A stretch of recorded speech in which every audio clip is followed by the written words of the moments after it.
Can't hear anything, so.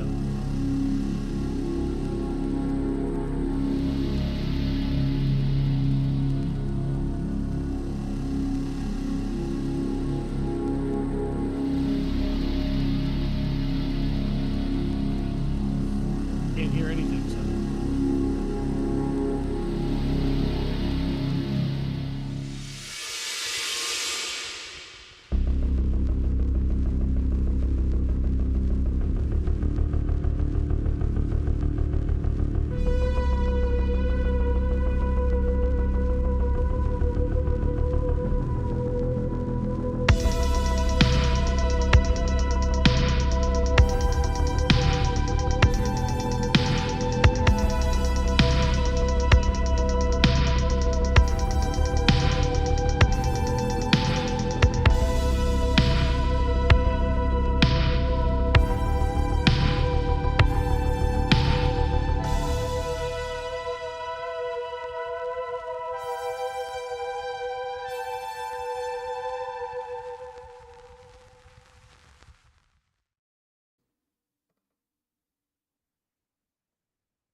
So we're live, but you can't see us right now. Weird. I'm wondering what you're waving your hands about over there and pulling off your We're live, but we're not visible. no video. Hold on. Interesting. Always something. Always something. Wondering what you're Yeah, I see that it's just black. There we go. Okay. Welcome to, as usual, a very always an adventure. a very problematic, I guess. We had some issues here, some technical issues here at the top. Could be worse. Could be worse. Couldn't even see us. Could be a lot worse. Don't know what happened. I'm also getting like a weird echo for some reason. Not sure why. It's not on our. Everything was running smoothly. Could be a lot worse. Don't know what happens. I don't hear an echo on the feed. So. All right. Sorry to the. You should be. No one. There's 2 people in here or 3 people in here. Sorry guys, having some technical difficulties right now. Well, hello, people. We haven't done one of these in a month, so I figured it was bound to happen. They're gone now, whoever they were. Let's see. So. Well, what did I do? I closed some. Oh, well. Son of a bitch. I had stuff open and it all just closed. Well, as always, we haven't done one of these since in so long. This is what happens. Yeah, so, we forgot how to talk. We forgot how to speak and run a live show. We skipped September and forgot how to run a live show. But I think we're good now. I think we're good. But we did a live show in October, didn't we? Did we? I don't. No, we didn't do one in September. We didn't. We didn't do one in September at all. But yes, once again, welcome to Haunted Hangover Live. I'm Louie, and I'm joined by Manny. That's right. Who crystal clear now. Now we can see his beautiful face. Videos. We did live music video. We did music videos live. Yeah, we kind of skipped September because it was a very busy month for both of us. Couldn't quite pinpoint a date to do that. As usual, September, October chaos. I don't know. Didn't you know? I'm looking at the live streams. It says 1 month ago we did spooky music videos. 2 months ago we did Cuckoo. We did Maxine 3 months ago. I mean, Violent Nature was 5, and recently Seen. Yeah, it looks like we done so many episodes, dude. I lose track of the number no of idea. Can't keep track anymore. I don't keep track at all of It's any one of big the. blur. It's just a That's it. blur. Every episode just kind of melds together. But yes, the 2024 post Halloween show. We do one of these every year. And I decided, you know what? Let's take a crack at doing a live version of this annual episode where we kind of just wrap up the Halloween season for that year before we're dealing with Christmas trees and Santa Claus and Krampus and The real horror of the world. the real horror of the holiday season. Reminisce about the Halloween season as a whole. Mm-hmm. And I don't know if it's just me, but this year, especially after Halloween ended, usually there's always like I don't want to say depression, but there's like a lull. There's like that, Halloween's over, all the spookiness surrounding us for a month and a half, 2 months is not around anymore. It's all cheerful now. And I don't know, this year it really hit me. I don't know what the hell. I don't know why. I even took a week off from doing anything with the podcast because I was just not like, I was like, all right, Halloween's over. I think it was just a crazy. You got 2 the months. post Halloween blues real hard. Real hard this year. I don't know why. I was even shocked. I was like, I don't know why. This year, for some reason, it really hit me right when Halloween ended. I was like, damn, what a bummer. And it was a very busy month as usual, pumping out episodes of the show, pumping out the Halloween special, which was technically a pilot for Howard's new show. So you'll be seeing more of him in the coming months into the new year. The plan is, and if you dug that, listeners, watchers, whatever, let me know what You're you guys one of the think. few. Well, yeah, I mean, it's got for our channel, it's got a pretty decent amount of viewers. So I know people did click on it at least. I would love any feedback on this year's Howard Halloween Hangout 2024. The whole horror host gimmick Howard did for all you guys with House on Haunted Hill. He's going to be making more appearances in the future, so I can announce that here. That is the first of several specials that Howard's making more appearances in 2025. There we go. That was all crooked. Now you're straight, Manny. There you go. That was all crooked. I was wondering why you're off to the side. But yeah, it was just a busy month, a busy kind of, it's always crazy, but it was crazier than normal for some reason this year. And the energy levels throughout the month were kind of, you can see the disaster that my room is. It was a busy month.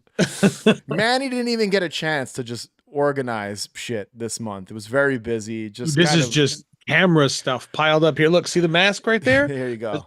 That was a photo that was taking photos. I have the reflector back there. I was taking pictures for the poster of the film that we just shot this weekend. Yeah, so it's literally, yeah. It's just been crazy. It was a crazy ass Halloween season this year, more than normal for some reason. I don't know. This one really beat the shit out of me, but I did a lot of cool shit, and we're gonna talk about it here. Now, the first thing I want to start with, and we talked off air, Manny. You did not get a chance to try this.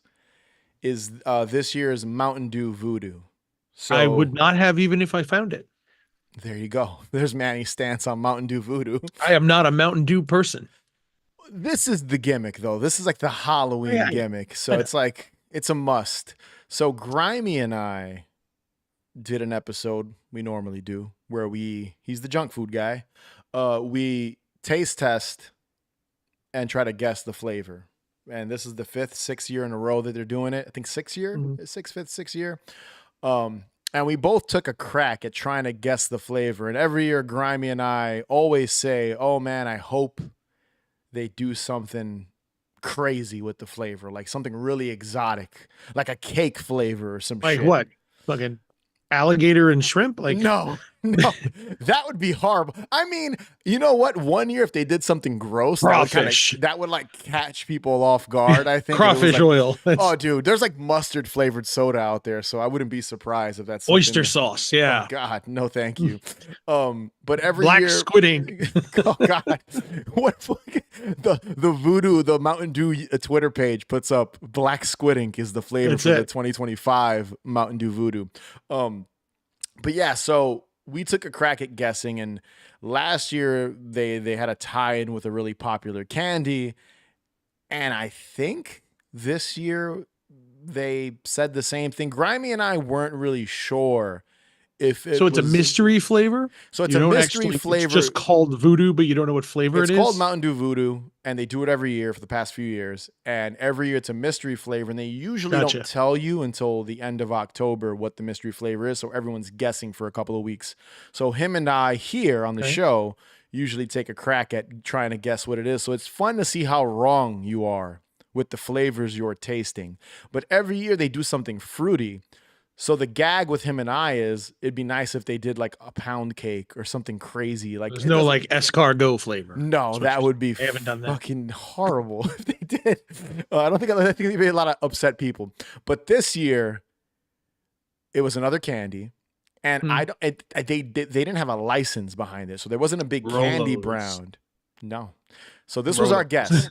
So we both tried it, and since you're not too familiar, Manny, with the soda usually looks cloudy. It's like a white soda. Yeah, I've seen it. Yeah. I didn't see it this year, but I've seen it. Yeah, it's usually a white thing. A friend of mine is a big Mountain Dew guzzler, and every time there's a new flavor, he's all excited and he gets all upset when the store doesn't have it. He likes to do the do. He's the guy that he'll get that 2 liter of just a 2 liter of Mountain Dew, drink it warm through the course of the night at work. That sounds he doesn't even horrendous. drink cold soda. He drinks warm soda. That sounds horrible. Yeah, it makes it even worse, as if it wasn't bad enough. So this were our guesses this year, because Grimy was basically, he nailed it. He nailed the flavor. So my guess, I thought it tasted very fruit punchy to me, almost like a Hawaiian punch or I think I said fruit punch Starburst. I was the Starburst. Okay. Yeah. But my first guess was Nerds. So I thought it was the flavor of Nerds. What happens? Turned out to be Runts. No, I said Nerds or Sweet Tarts. Okay. But I was leaning towards something fruit punch flavor. Grimy said the strawberry or pink Starburst. Okay. Which he was correct. But when they announced the mystery flavor, they didn't say pink Starburst or straw. I think it's strawberry because the red is cherry. Yeah, so it's strawberry, right? Red, the pink strawberry. One. They just said pink fruit candy. So obviously Starburst was not in on the they weren't in on Voodoo this year. The cross promotion. Yeah, there was no cross promotion. I guess maybe either it fell through last minute, but yeah, I thought that was kind of an uneventful reveal when they finally revealed it like end of last month that it was pink fruit candy. And the first thing that comes to mind with a pink fruit candy is a pink Starburst. So It is what it is. I mean, I was wrong. I did not taste the pink. I actually really enjoy a good pink Starburst, but I did not taste that when I drank Mountain Dew Voodoo this year. I tasted Fruit Punch or Nerds. And I'll be very honest, the years are starting to meld together. They're all kind. There was one year when they did Sour Patch Kids, and it tasted like sour. They did a pretty good job. That was one of the better years. And Skittles, I believe, if I remember correctly. Yeah. But I think this year it was such a faint flavor that it really didn't, it wasn't as specific or on the nose to identify. So I was kind of like, all right, Grimy was right. I was wrong. I do want to try, you're mentioning all these nasty sodas, and I think it'd be a fun video. Well, I mean, you got the Bass Pro Shops hat, so I thought maybe let's go with some seafood flavor, you know? Even though I don't eat seafood, that's the irony. Some crawfish, yeah, some crawfish flavor, a little, you know? I got this. It's not Halloween, but have you ever seen these? No. Oh, they're like Nashville hot. I've seen protein chips. I have, yeah. Yes, the protein chips. These are actually chips made from actual chicken. Oh God, really? Like it's chicken. It's okay. literally made from chicken. So it's a protein chips made from chicken. They're actually really delicious. They're I can see it little. looks like you devoured the bags. No, Oh, this okay. bag's been I've been picking at it for like a week now. I But yeah, it's not as big as it's only like filled to like here. yeah. But like this bag, look, it's a 520 for this Mm, bag because it's actual chicken. But they have Nashville hot, they got a buffalo, they have a chicken and waffles flavor. interesting. There So you go. it's a little healthier. It's healthier than potato chips. Like it's Yeah, an I actual guess. protein chip. So it's pretty good. So they have some strange flavor. They have some weird flavors that I've seen. Next I have year. not tasted them, but no, I know chips are everything. These weird flavors are kind of going all over the place. Everything's doing. It's a I go gimmick, to man. the Asian market. I go over here. Oh my dad, they do. They have that crawfish. The hot. I get hot pot. You've been to hot pot. I'm assuming, Yeah, I right? have, Like, yeah. yeah. They have hot pot Lay's chips, and I love them. It's Interesting. just that spicy broth is what it tastes like. It's delicious. I'm Not noticing Halloween that related though. I've noticed that with Lay's, they have like garlic bread flavored chips and stuff like that. That would be the real test if Mountain Dew Voodoo one year does chicken and waffles. Garlic bread. Dude, imagine that you crack open a Mountain Dew Voodoo, take a swig, and it's just salty.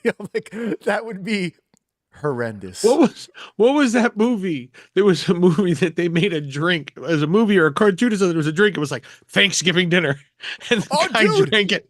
What was Yeah, that? I forget. I know what you're talking about, but And he just went through the flavors as it just developed in his mouth. oh, well, that happens in Willy Wonka when she chews the gum. It's like Okay, so it's roast beef and a baked potato. She tastes it. Yes. Okay, so that's what I'm thinking of then. You mentioned like a turkey dinner. They have, and I've been wanted us to like in person. I want to buy one and we record a video. They have a full Thanksgiving dinner in soda form. So like Wow. turkey and gravy, green beans, pumpkin pie, mashed Do you potatoes. even remember what turkey tastes like? No, it's been a No. very long. So then it's a winner for you. That's it. I guarantee there is 0% turkey in that soda. I'm sure there is. I highly doubt that. You'd need you'd need somebody like me to tell you whether it actually tastes like That's turkey. why I'd or have to do it one of you guys. For you, it's like as long as it doesn't taste like chemical sludge, it's fine. I mean, I can't imagine what a turkey dinner soda tastes like. I even see mustard flavored soda. I don't like mustard personally. I'm not a mustard guy. I can see it because they're liquids. They're already just liquids. Like a mustard is a mustard seed. You add that to the soda, you're gonna get a mustard flavor. But yeah, that's what You know, that's I what can't Mountain Dew imagine it Voodoo being has to very do. good. No, You know, no. I can't imagine being very good, but like, you know, like I guess turkey, I guess you add turkey, like some level of turkey broth, whether it's actual. Yeah. I mean, I've gotten vegan beef and chicken broths, So which, have I. you know, Yeah. and they do taste Pretty good. very close. Yeah. So, I mean, you know, you can put it in a, doesn't mean the soda's going to taste good, but I mean, you know, I think I know what you're talking about. It's like a box of like Yeah. 5 or 6 cans, right? Yeah. They're like canned soda. I know There's- what you're talking there's about. I've seen it like bottle- Walmart or something because there's bottle and can, and I've wanted us to like try all 5 and see which one's the Jesus. nastiest. I'm sure one of them is going to be horrendous. You gotta leave the cranberry for the end because that's the only one that's gonna taste like an actual soda. I'm sure that, yeah, I'm sure the Just to wash the crap out of your mouth. I'm sure a pumpkin pie soda wouldn't be pumpkin too soda. bad. I've had pumpkin soda. It's I terrible. have too. We had. I think Dave and I did a pumpkin soda taste test like 3 years ago. Ooh. I don't know if it was Ooh. Faygo or one of those brands. I remember Grimy had to send it to me from Pennsylvania because I couldn't find it. I think it was Sheets released it exclusively. It was pretty good. I mean, it was very subtle, like the cinnamon and nutmeg flavor, but it wasn't bad. I wouldn't say I've it was gotten gross. them like Stu Leonard's had one, Yeah. their brand had one, Stop and Shop had one. You know, it was like over the years, there's a couple of different brand and like store brands that have Yeah. done pumpkin soda, and I think it all just tastes like it's like liquid sugar. I mean, it's soda. Like the pump, like imagine taking like the pumpkin syrup pump Yeah. that they put in like a Starbucks drink and just add that to soda. I'm sure it's like It's a pumpkin just- it's- spice latte. Like if you're not a pumpkin person, then like I'm a pumpkin guy. It's so. without the latte. It's just the Syrup. syrup. just that pumpkin syrup in soda form. And it's like, no, this is terrible.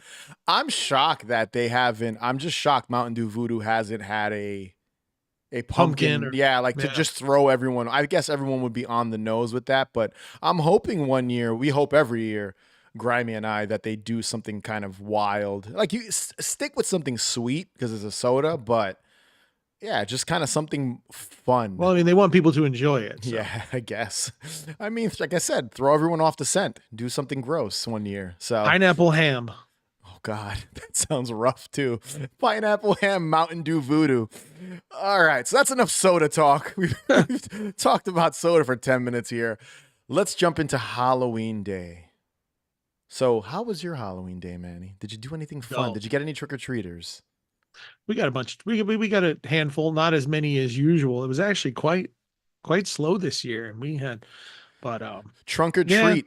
Trunk or treats taking the kids away from doing any sort of trick-or-treating house to house. I didn't actually see a trunk or treat here this year.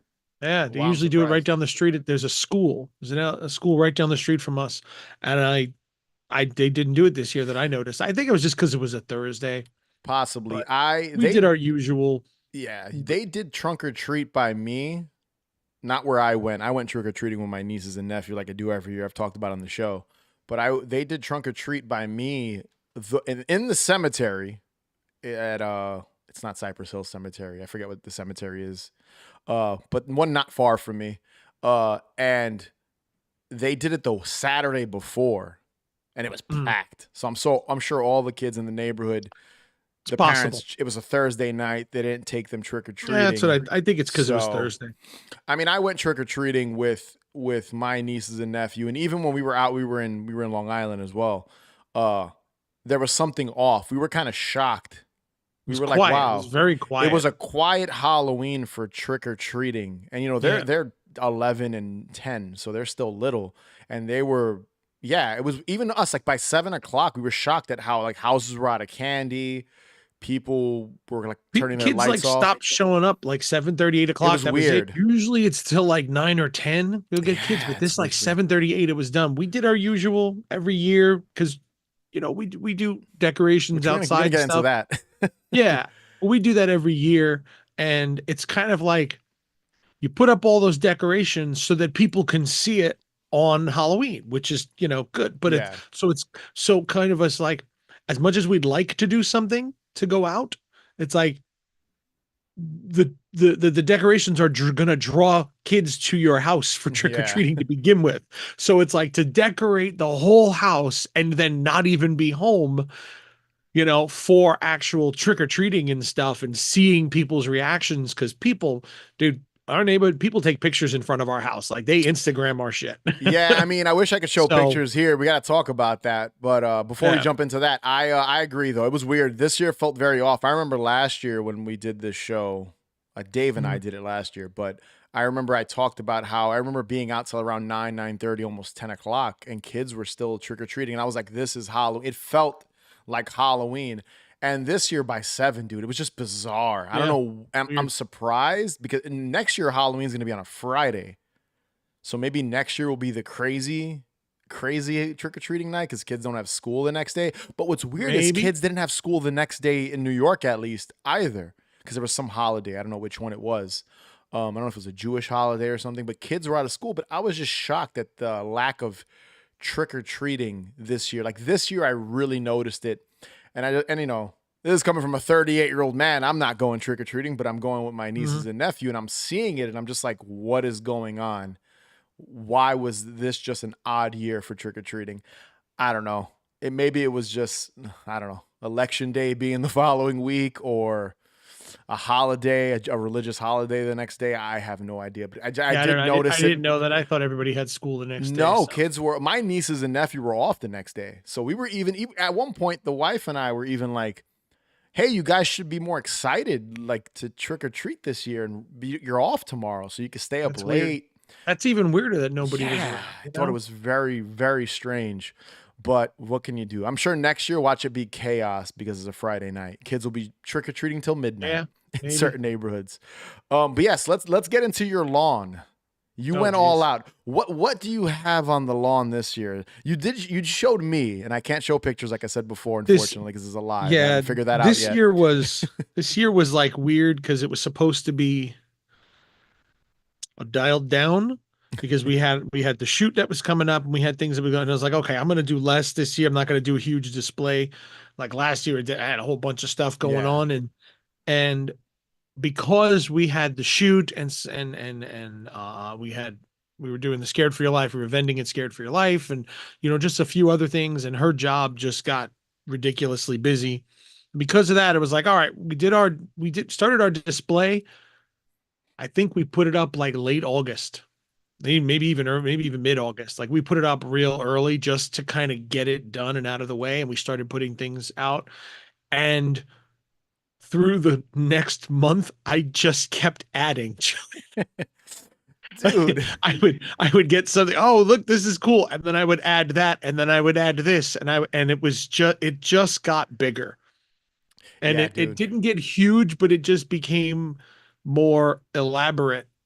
Yeah, I saw the picture you sent me of the three-headed dog. Two-headed Two-headed goat. dog. Sorry, my bad. Two It's two-headed a dog. two-headed goat we Two-headed had. goat. And then it would have Okay, so so wait, what did you yeah, we have a skull archway, which I'm sure yeah. people have seen the skull archway Yeah. at Home Depot. Okay. I also went out real early when Home Depot put things on sale, and I got the 7-foot plague doctor because I love plague You doctors. want to know what's That's something really funny? I hate to cut you off. mm, There's an Indian restaurant by me, and they mm, decorated for Halloween. And the yeah, first thing I saw outside was the plague doctor. And I I love remember, it. I remember you telling me that you got the Yeah, 7 foot. He was literally. I just thought it was so random because it's an Indian restaurant. I was like, they went that all is out. weird. They had, dude. As soon as you walk in, they had the 7 foot plague doctor, and Yeah, then they had an inflatable Frankenstein or something in the inside of the back of the restaurant. interesting. It was an interesting. So we had to eat there. They went all out for Halloween. Continue. Yeah, so we had gotten that early. I was like, all right, good. We got this. We're out, this is so I decided we're gonna do like a plague death kind of Yeah. theme to it. So we had the doc I said, all right, well, we have the doctor, we have the skull archway. Um, we have a 12-foot inflatable plague doctor, which is kind of like almost a lighthouse because it's so tall you can see it over all the hedges because we're on the end of the dead end, so you can see this all the way down at the far end, all the way down at the on the main road. So that's kind of like our beacon of, hey, candy here. Um, so we had that. We had those two. I usually have a 7-foot skeleton, that the one that we messed up all last year. We made it all fleshy. I have that, and we're just gonna put some tombstones out. Said, okay, there's our death thing, you know. I also have a skeleton, a vampire skeleton with wings, and I hung him from the tree. And then I stood up the 7-foot skeleton, and I happened to have a expandable. It's I can't think of the word. I mean, expandable is the best way to say it. It's kind of like, the reflectors we have that flip Yeah. out to the big circular reflector. Yeah. It's a coffin that does that. So it folds up the same way. Yeah. It It's folds just up into a round circle. it folds up into a little circle. Yes, it does. And Just, it flips. It turns into oh like my just god, it's this, funny. yeah, just this it's a wireframe coffin. Where'd So you I buy that? That's pretty cool. Oh, I don't know. I found it years ago. I Oh, found that's it. It was just amazing. like, what the hell is? It was like, it was probably like $10. It was real cheap. It's like expandable coffin. I said, oh, I got to see this thing. Who doesn't want an And expandable coffin? sure enough, that's exactly what it was. It's just it opens and everything. Like, I mean, it's just a wireframe, but it opens and closes so you can keep it open Yeah. and see inside. And it's just a fabric exterior with a wire frame. So I put that in so it looks like the skeleton is carrying it. Like I put it in his hands. So it looks like he's kind of You dragging it. spiced up your giant Wait, skeleton. wait. I had another skeleton last year that I was trying to adjust it and I kind of cracked some of the spine, and through the wind it ended up snapping in half entirely. Like the Oh, okay. spine just broke. So it was legs and a head, legs, and then the upper body. And I said, all right, I kept the pieces because it's like, let me see what I can do. So this year we also have an inflatable tombstone that's about maybe 4 feet tall. So I put that there, and then I had it look like he was coming out of the ground and his legs had broken off. So he's like, so the legs are at the back, and then the torso is like crawling across the ground, and his head is back, you know? And in order to get him to stay that way, like I got one of the secrets that people who do these big displays have is rebar. Do you know what Oh, okay. metal rebar? Yeah, yeah. We stick those in the ground, and that ends up being the stable thing. So, there'll be, you got like a 5 foot section of rebar, and like maybe 18 inches of it goes into the ground. And then you put your you put your skeleton on top of it or something, and you attach it. So that's what keeps these things standing for a month straight. They're Big actually gust of wind doesn't knock it over. exactly, Yeah. exactly. So with the rebar that I had on it, I put the rebar in the ground, I put it on there, and I'm zip tying it on there. And once I was done, I looked at it, and so the guy is like that, and his arm is stretching out with the zip ties. It looked like he had arrows in his back Oh, because the that's zip pretty ties are just funny. kind of hanging off. So I was like, fuck it, leave them there. That's So I good. had that, and we had all the tombstones. And then we had the plague doctor. I'm like, okay, well, we have this whole thing. So I found a bunch of cheap like rats, and I put them all over him and all over the archway. And then in mid-September, we had seen, well, early in the season, we had seen Party City had a two-headed, like evil looking goat that breathes smoke. You attach it to the fog machine, and it's awesome, you know. But it sold out like it was like the 12 foot skeleton. It sold out in like an hour, Immediately. you know. So happened to see on Party City that on the website they had one listed. Like they had one in stock or coming into stock. And I was like, I just ordered it, said, let's see what happens. It'll come in stock on like October 15th. And I said, even if it's late, we'll have it for next year. Fine. So at least it's, because we tried to get it last year and we couldn't get it. Um, and we waited, and then it ended up coming in. So we went to go get it. I'm gonna see. I don't know if you're gonna be able to see it on this. It might be bright, No, but yeah. You can see it there's kind our of. Yeah. two-headed. Yeah, there's the two-headed goat. I don't know why I keep saying three-headed Yeah, dog. I don't know. And it was a little boring, so we spiced it up a little bit. You guys And I added. gave him a Death Rider. Yeah, it's pretty cool. Yeah, I gave him a new. I gave him another because it was kind of dull for what it was. So I actually took hot glue and I put satanic stars on his forehead, and I gave him a new cloak, and I had a mechanical death that has wings and stuff, and I sat it on it like a rider, and I put chains around it, and I mean, and now that it looks like a new decoration. Like when you sent yeah. me the picture, it looks. Someone's gonna be like, "Where the hell did you buy that thing?" It's And pretty you're much, like, yeah. Everybody was like, "Where did you get it?" Well, we got the goat there, but then I got this here, and I got this here, and I got that, and I got, I mean, I just it added looks all these sick. parts to it. Are you gonna keep it It up through Christmas? Put a oh no, Santa. everything came down that next week. Oh, you Didn't already even took stay everything up out. long. Oh wow. Everything's gone except for a couple of skeletons because we had the shoot last weekend, Oh, and we were okay. shooting in the driveway so you could see stuff. So you had to take it all down. Yeah. That Then the sucks. last two pieces, what I say, this thing just kept getting bigger. So that was the display for like the month or so. It's been sitting there. We ended up getting the goat we got early October. It ended up coming in like way early. So we put it, like, all right, cool. So we put the goat out. Last year, Spirit, they do the 50 and 75% off at the end. There was a 14-foot inflatable hearse that I bought afterwards, and I've been looking forward to it. An inflatable hearse. That's 14 feet. It's the size of a car. Did you get it? Like you got it 50% I got off? it last year. It was like $75 because it was like Oh, that's sick. yeah, got it for $75. I got it last year, so it's been sitting in the garage just I want to do Waiting. something with this. An Then as luck would inflatable have it, hearse. That's so good. my old neighbors moved out. They finally sold their house. They live next door to my mother Yeah. now. When we moved out of the house in 2020, for my entire life, my grandmother had a giant chest in the basement, this big black chest with like gold, Mm-hmm. locks and stuff on it. And I've always loved it. It's just this awesome, like creepy looking, like crate, but it's a black crate, and it's huge. It's like maybe 3.5 feet wide, maybe 3 feet tall. you know? And when we moved out, I wanted to take it with us, but my mother had it full of stuff. So whatever, it stayed there, no big deal. At some point they cleaned out the basement and I think they got rid of it.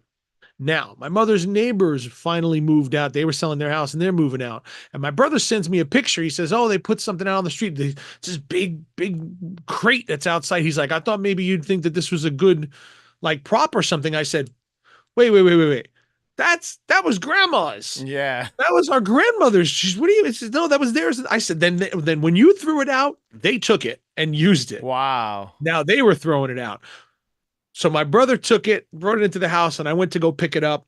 And I'm like, all right, I got this awesome looking crate, and it's really cool and everything, but like, what am I gonna do with it? And this was Halloween was Thursday night. This was Tuesday. Okay. So literally a few days before. Yes, I picked it up on Tuesday and I said, you know what? I'm gonna do a creep show crate and I'm gonna put it on the porch. And I did. And I went in the garage for about 2-3 hours and I put together I put some PVC in there. I had some like werewolf heads that just had glowing eyes, and I stuck them on the PVC. I put a couple of lights in it and a smoke machine, you know. Next year, you just have to turn your garage into a haunted house. Well, that's pretty cool. And I put that on the porch. That's pretty sick. I have where's the porch? Oh, I mean, you gotta see what it looks like on the porch. It looked awesome. And dude, you just have to build a haunted house in your garage next year. You have that's it. That does see the little lights in there. Yeah, yeah. It looks good. If I had the room too, I totally would. I mean, you would have to put up like there you go. Full walls. I mean, it looks good. Yeah. You would have to put up full walls to sort of I mean, you have that garage, but you would have to really like put up a couple of like plywood walls to I'd have to go down, like you see the driveway there. Yeah. Oh wait, I think I'm gonna see because I had parked in there. Oh wait, parked, and then I put so then we had the hearse in the driveway, this thing on the porch, the big archway there, 12-foot plague doctor, 12-foot inflatable plague doctor, 7-foot actual plague doctor, 2-headed goat, skeleton carrying a coffin, a zombie skeleton rolling across. Basically a haunted attraction. It was. You're gonna end up on one of those. There's a bunch of houses like out here in New York. Like there's one by me that's notorious for like every Halloween they put up. I actually put up a video of it on the Haunted Hangover like TikTok and Instagram, and they go all out every year. But I think the way you're going, yours is gonna start looking more and more elaborate every year goes by. Again, like I said, dude, you're gonna end up having a haunted house. You know what? We're gonna have to film a full video over there. No, I agree. Trust me. It's so much fun. Next year, I think me and her decided next year, I think I want to go a little simpler, but grand. I said to her, let's do something real simple. I'm thinking of doing a spider theme.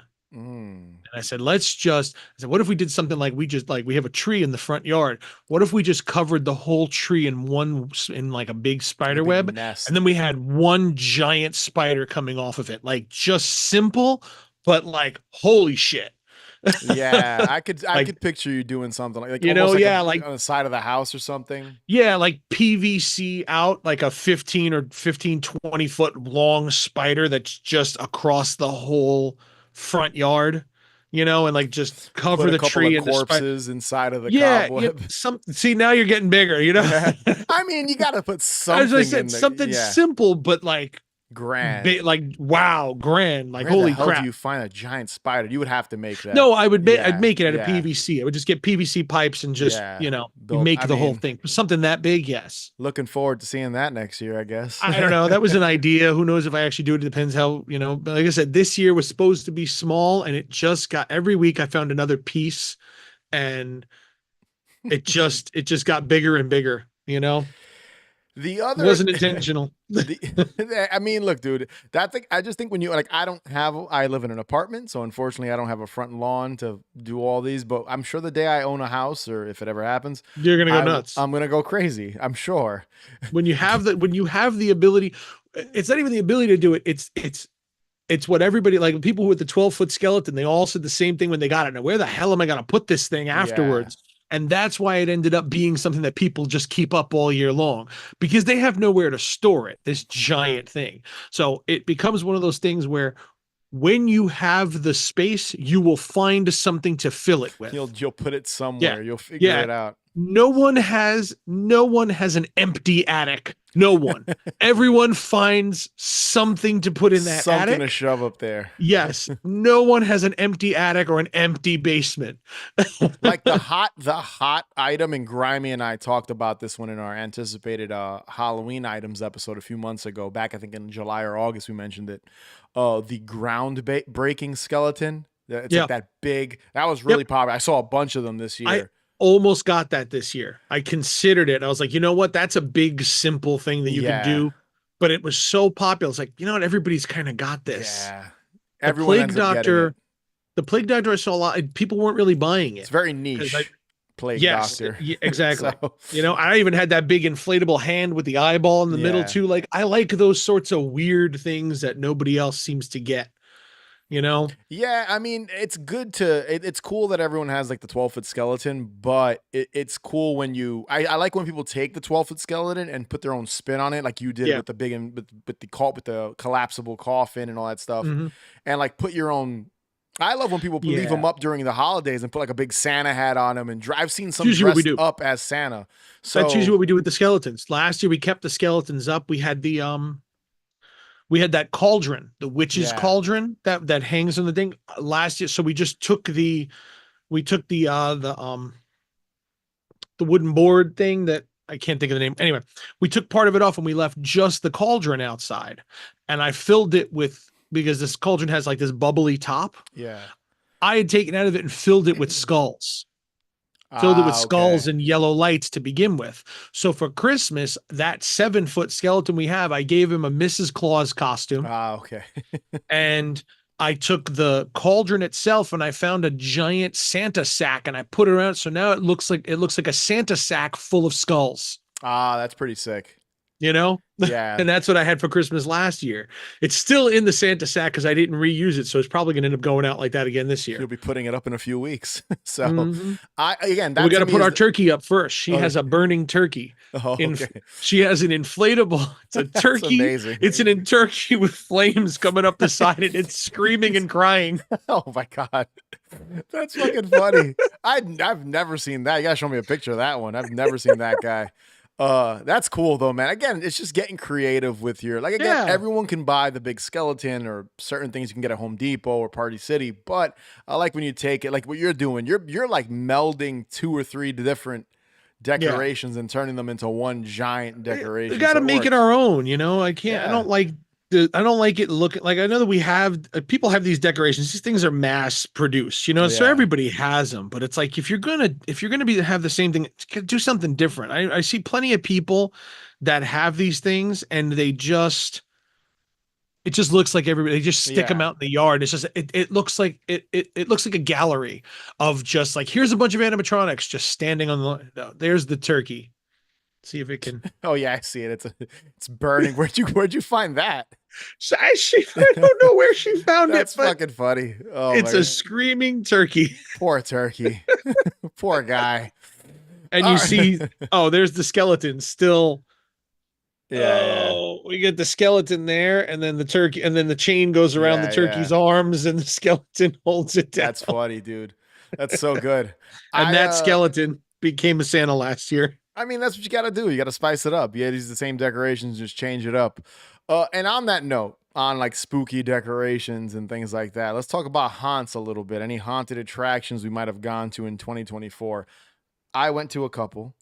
Not even a couple. I did a lot. I think that's why I felt so burnt out. I did too many haunted attraction things this year. Yeah, I know you didn't get. We'll get into that. I didn't have a lot of time to go to haunts.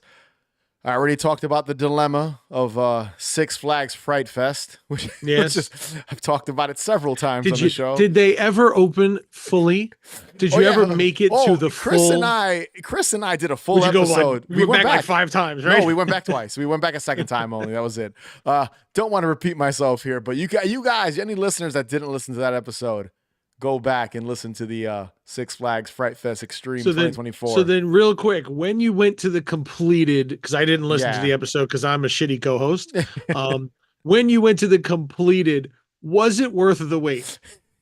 Just simple yes or no. Out of 5, I gave it a 2.5. If that tells That's you. a no. So That's I a no. mean, It wasn't worth having to go back a second time. a Then. couple of the haunts were good. Mm-hmm. You know, I gave some credit to the Conjuring haunt and a couple of the original ones, but overall the experience was a little frustrating. Even when we were there, I don't want to reiterate all that and get back Yeah. into that, but No yeah, need to. I won't be unless I go for free. I won't be Mm-hmm. rushing back next year to Six Flags Fright Fest Extreme. I had another buddy of mine who I'm not gonna say his name because I don't know if he wants. We ran into him there. He has his own very popular kind of Halloween nostalgia show. Ran into him, and he texted me literally later on that day saying how it was the shittiest Six Flags Fright Fest, and he's been going his entire life as well. And I'm like, yeah, And he's dude, like, this was the worst year ever. it was like one of the worst years ever. That So sucks. moving on from Six Flags, I also, speaking of amusement park, haunted Halloween, haunted attraction events, I did go to Halloween Horror Nights this year to kind of compare. I guess I can compare the two kind of Halloween amusement park events. You know, as usual, because I know, Manny, you have been to Halloween Horror Nights. It's been a while, but I know you have been to the event. It's, and I've bitched The about dog this. has been sleeping behind me, and the whole time, and I had no idea. He just started snoring. I was like, "What is that sound?" All of a sudden, and there he is, dude sleeping. snoring in the back. There. You've got a special guest on the podcast here. You got we've got dude in the background. No we're boring. We're suddenly boring. We're boring dude in the back there. There's suddenly snoring coming from him. What the fuck is going on? But yeah, so Halloween Horror Nights 33rd year they're doing this. Jeez. I know it's crazy. They've been doing it this long. I was there for 20. I've been going for I don't know how long, a long time. I think we I were went there. I think I started going in the teens is when I went. I think the last time we were there was that was probably 23 or 24. I will say this, dude, we went on a Wednesday night and it was insane. It was fucking chaos. What date? Like, what was the date though? So it was October 2nd. Wow. On a Wednesday. That early. Dude, they've been open since August 30th. Yeah, I know that. They opened earlier this year. He's leaving. Dude. We called him out. He left. We called out, dude. Our special guest has left the show. He's left the building. He's had dude has left the building. He's had enough of our shit. So we get there October 2nd, and we were there all day. So we went during the day as well. So we did like all the rides and stuff. So we were like, okay, once they close down the park for an hour or two to set up for Halloween Horror Nights, we'll be in the park already, and we could just run. I always get that. Yeah. It's an exhausting day. We were there from 9 a.m. You only went for one day. We were there for one full day. We didn't have a lot of time. We didn't have a lot of time on the trip. We were only in Florida for about 4 days. So, and we did Mickey's Not So Scary Halloween, which I will also get into briefly. But so we went to Halloween Horror Nights that day. We had 1 day in the park. We did not do Fast Pass. We skipped that. Regrettably, I'm sure. Yes, we got to do all the haunts though, so we did go through everything. So it wasn't. I didn't regret it. I didn't regret saving about $400. True. We did all the haunts. We got on a bunch of rides. We were shocked at the chaos this year. And here's the funny thing about Fast Pass at Halloween Horror Nights, dude. I saw people post up images of the Fast Pass or the Fright Pass or whatever the hell they want to call it. Their Fast Pass for the event. Mm-hmm. On Halloween day, people were still waiting an hour and a half. Oh yeah. And even because everybody buys the Fast Pass on Halloween. Well, they limit the amount you can buy, but still, if you have fucking 1,000 people one night with Fast Passes, you're gonna get long lines. 1,000 people, they get 1,000 people an hour. Exactly. Jesus. Yeah. So even when we went, the night we went, we saw the Fast Pass kind of line, the skip the line skip the line, and there were still people waiting. Dude, it's insane. Like I know that Blood Manor on Halloween night would get like 8,000 or 9,000 people. Yeah. So imagine an amusement park. Imagine them. They've got to have 40,000 people in there at any point in time. And I don't want to like shit on the event because I will say, I will say that it's still a fun time. It's hard really when you have that many people shit's gonna go wrong. It's I really hard mean, to manage shit something doesn't that go wrong. size. It doesn't. It's the park is fine. It's just No, I mean, crazy. crowd management is what Yeah, I mean. Yeah, it's things are gonna happen. It's the event has grown. They should start it in like the first week of August at this point. Push it up even further because it's yeah. crazy the amount of the amount of people we saw on a Wednesday night. We were in shock. So You it know what is what it is. happens? You know what I have noticed that does happen though when places open earlier, Mm-hmm. you get people who go really early and then decide to go again. Yeah, of So you course. end up so you end up with a larger crowd because you get a lot of people who've been there already and they're like, "Well, I already did this house." So they just kind of take up space Well, it's a in the big park. party. It's a big party. Yes. People are Yes. drinking. They've got all the, and I want to go in through some of my favorite aspects about it in a second, but everybody's having a good time. It's a great Mhm. event. Like we went and we Dude, had a great Horror time. Nights is my favorite It's, haunted anything. yeah, It's absolutely my favorite. it's still really fun. They had a lot of, I love what they're doing with the food items. I did have 3 of the food items. I'll talk about that in a second. But overall, it's an event. It just gets so crowded, dude. I don't think I've ever seen this many people before at this event. But this Wow. year, October 2nd, was insanity. But we got to go through all the haunts, so I wasn't mad. Well, that's good. Now I'll say this, and I'll get into a more positive light, and I'm not even complaining because it's to be expected at Halloween Horror That's Nights. what I say. You're Like gonna, it's yeah, gonna happen. it's Like, gonna what are you happen. gonna do? There's It's nothing you not can a do about that. it's not a Six Flags Fright Fest issue. That was just poor That was park that. Yeah. management. That It was just a sounds like that was nightmare. just Yeah, disaster from beginning to from the end. beginning. Yeah. This was just it's to be expected. But I will Mhm. say they have something called the RIP tour, Yeah. which is I think around The, three the 350. backstage stuff. Yeah. So no, this is what they do now. You get like a lanyard. You get a tour guide Yeah. who takes you, no line, no wait. You Hmm. go to each haunt with this little group you're with, and Hmm. you go right into them. They even stop so you can get food in between. Hmm. So the wife and I said, next time we go, we're just gonna do that. We're They just gonna used shell to out the extra money. Years ago they used to do that, and you would actually get it was a backstage tour. Ah, dude, So you'd go in the back of the yeah. haunt through the employee entrance, and you actually go through like the motor rooms and stuff, and I they mean, used to actually show you how some of the stuff worked. they Like you could might see still the do that mechanics. because I haven't That's done it, yeah, so I don't know. yeah. But That might be the same thing because they did that years ago, or at least they did it in LA. They I did mean, it in the LA possibly. and they did it in LA. I remember seeing that and they said it was a whole backstage thing and there was a dinner involved as well. I think there's food or some sort of food thing. Again, I Yeah. haven't read all the details, but I know it exists. There's limited tickets per night. And just as someone who loves haunted attractions, loves Halloween, and like you, myself, listeners, other people, if you're planning on going next year I'd definitely do something like that. and you have the money, Hmm. buy your tickets in advance and just do the RIP tour because even the Fast Pass had to wait. Just Yeah. because there were still people waiting. I think people were It is its frustrated own about line. it.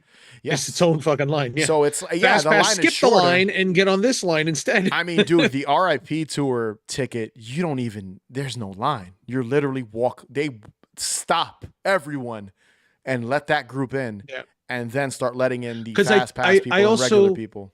Well, I also think that's a schedule. Like it's not just something you go on. Yeah. Like every 15 or 20 minutes, I it's a think, group and they go together I and think it's that's from it. 7 to midnight is how Yeah. it works. It's like every half Yeah. hour is another group or something. And that's why when they get there, they go right in And it's very because limited. it's timed. Yeah. Yeah, exactly. It's timed so that it's still going to take them 4 hours to get through everything, you know? And me and her But they probably paid out the ass for it and too. we were waiting in line for one of the haunts because the craziest and the longest wait for us was about an hour and 15 minutes. And it was for the Insidious, The Further haunted house. So that was like the worst line. But we were like looking at the people on the RIP and the tour guide has like a flashlight or a candle or like a fake candle. I didn't see what it was or like some sort of lighting device and was guiding them right to the front. And me and her looked at each other and we're like, you know what? Next time we do this event, because we do it like every other year, or every 2 or 3 years, we go to Halloween Horror Nights. We're gonna do the RIP tour just because it looks like it's worth it. It sounds like it's worth it. And even though you're shelling out a couple of bucks, it just it lets you breathe. And dude, Mm-hmm. like we were exhausted by the end of it. My hip was killing me, and my hip never kills me. So imagine that's how bad it is. But that's enough griping on the crowds and stuff like that. I do want to say that this year was an interesting year too, because they had, I wouldn't call it like a hot licensing year for some of the themed, like the IP haunted houses. They had a Quiet Place haunted house. They had a Ghostbusters Frozen Empire haunted house based on the last Ghostbuster movie to come out, Insidious the Further, which I mentioned, and then Universal Monsters Eternal Bloodline. Out of those four, if I'm being honest, the best, it's a toss-up.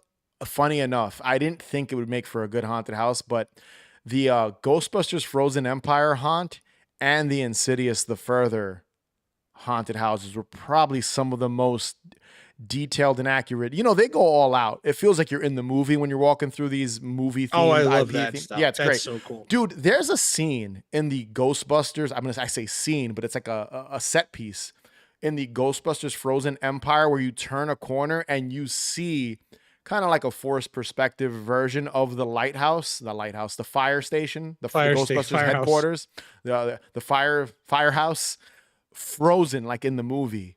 Okay. And you go into it and you see Slimer in the upstairs window going back and forth, and everything looks like it's covered in ice. There was a room where a bunch of people were frozen. It was on point. It felt like you were in the movie. Dude, there's a room where the Ecto-1 barges through a wall and like honks at you and moves forward. Like it looks like it's ripped. It's fucking sick. And the Insidious with gunner house, seat and all. Oh yeah, dude. Gunner seat and all. Dude, it was great. Like they do such a good job. And honestly, when I heard, I was like, oh, Ghostbusters Frozen Empire. I rather, like, they already did the original one a few years ago. Yeah, but that's cool. It still was cool. Yeah. That's cool. The Insidious the Further, though, one of the coolest things, you walk into a giant red door. Nice. I thought that was really cool. I was like, all right, like the red door and all that. Like you walk through it. You walk into the house from the first. It was like an amalgamation of all the movies. You walk in through the red door. You walk in through the house. I didn't watch the last one, so there were some references in this haunted house I didn't pick up on because I hadn't seen it yet. So the stuff from the earlier films I recognized.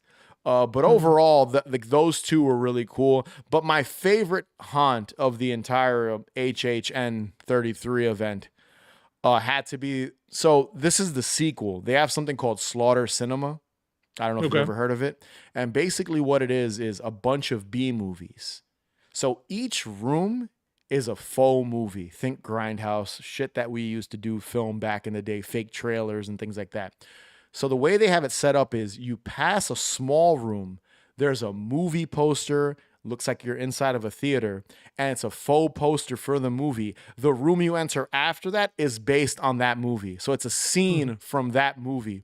So like they had like a Mardi Gras massacre or something along those lines. You go into the room and there's a dude dressed up as like that Mardi Gras jester killing a dude on a couch on like a Mardi Gras massacre. Yeah. And it feels like it smells like vomit in the room. He moves forward and sprays water on you. It was so cool. And which also smells like vomit? Yes. It was so good, dude. That was my favorite one just because I love that they had faux movies and then you literally pass this poster room and then go into the fake movie, poster room, go into the fake movie. It was great. They had like a heavy metal vampire or heavy metal like Terminator type fake movie. That was by far my favorite haunt of the entire event. And the biggest disappointed was the Universal Monsters one, which was called Eternal Bloodlines, which was Van Helsing's daughter and the Bride of Frankenstein. It looks like they're teaming up, but that's not what happened. It was like just her yelling at you, Van Helsing's daughter, and then the Bride of Frankenstein jumping out and screaming. And I was like, what the fuck is going on in this haunt? It was very disappointing because I love Universal Monsters, and I thought it was one of the weakest of all the haunts at HHN. Well, we'll see what happens when the new movies get made. I know. Yeah, we'll see. I know people kind of shit on the Wolfman because I think in California they had a a stage promoting the new And Wolfman movie. they had people like it looked terrible. I saw pictures. But it looks like horrible. a Halloween costume, so It it's not does. going to look like in the film. Because I have a feeling this new Wolfman, and I don't want to go off on a tangent here.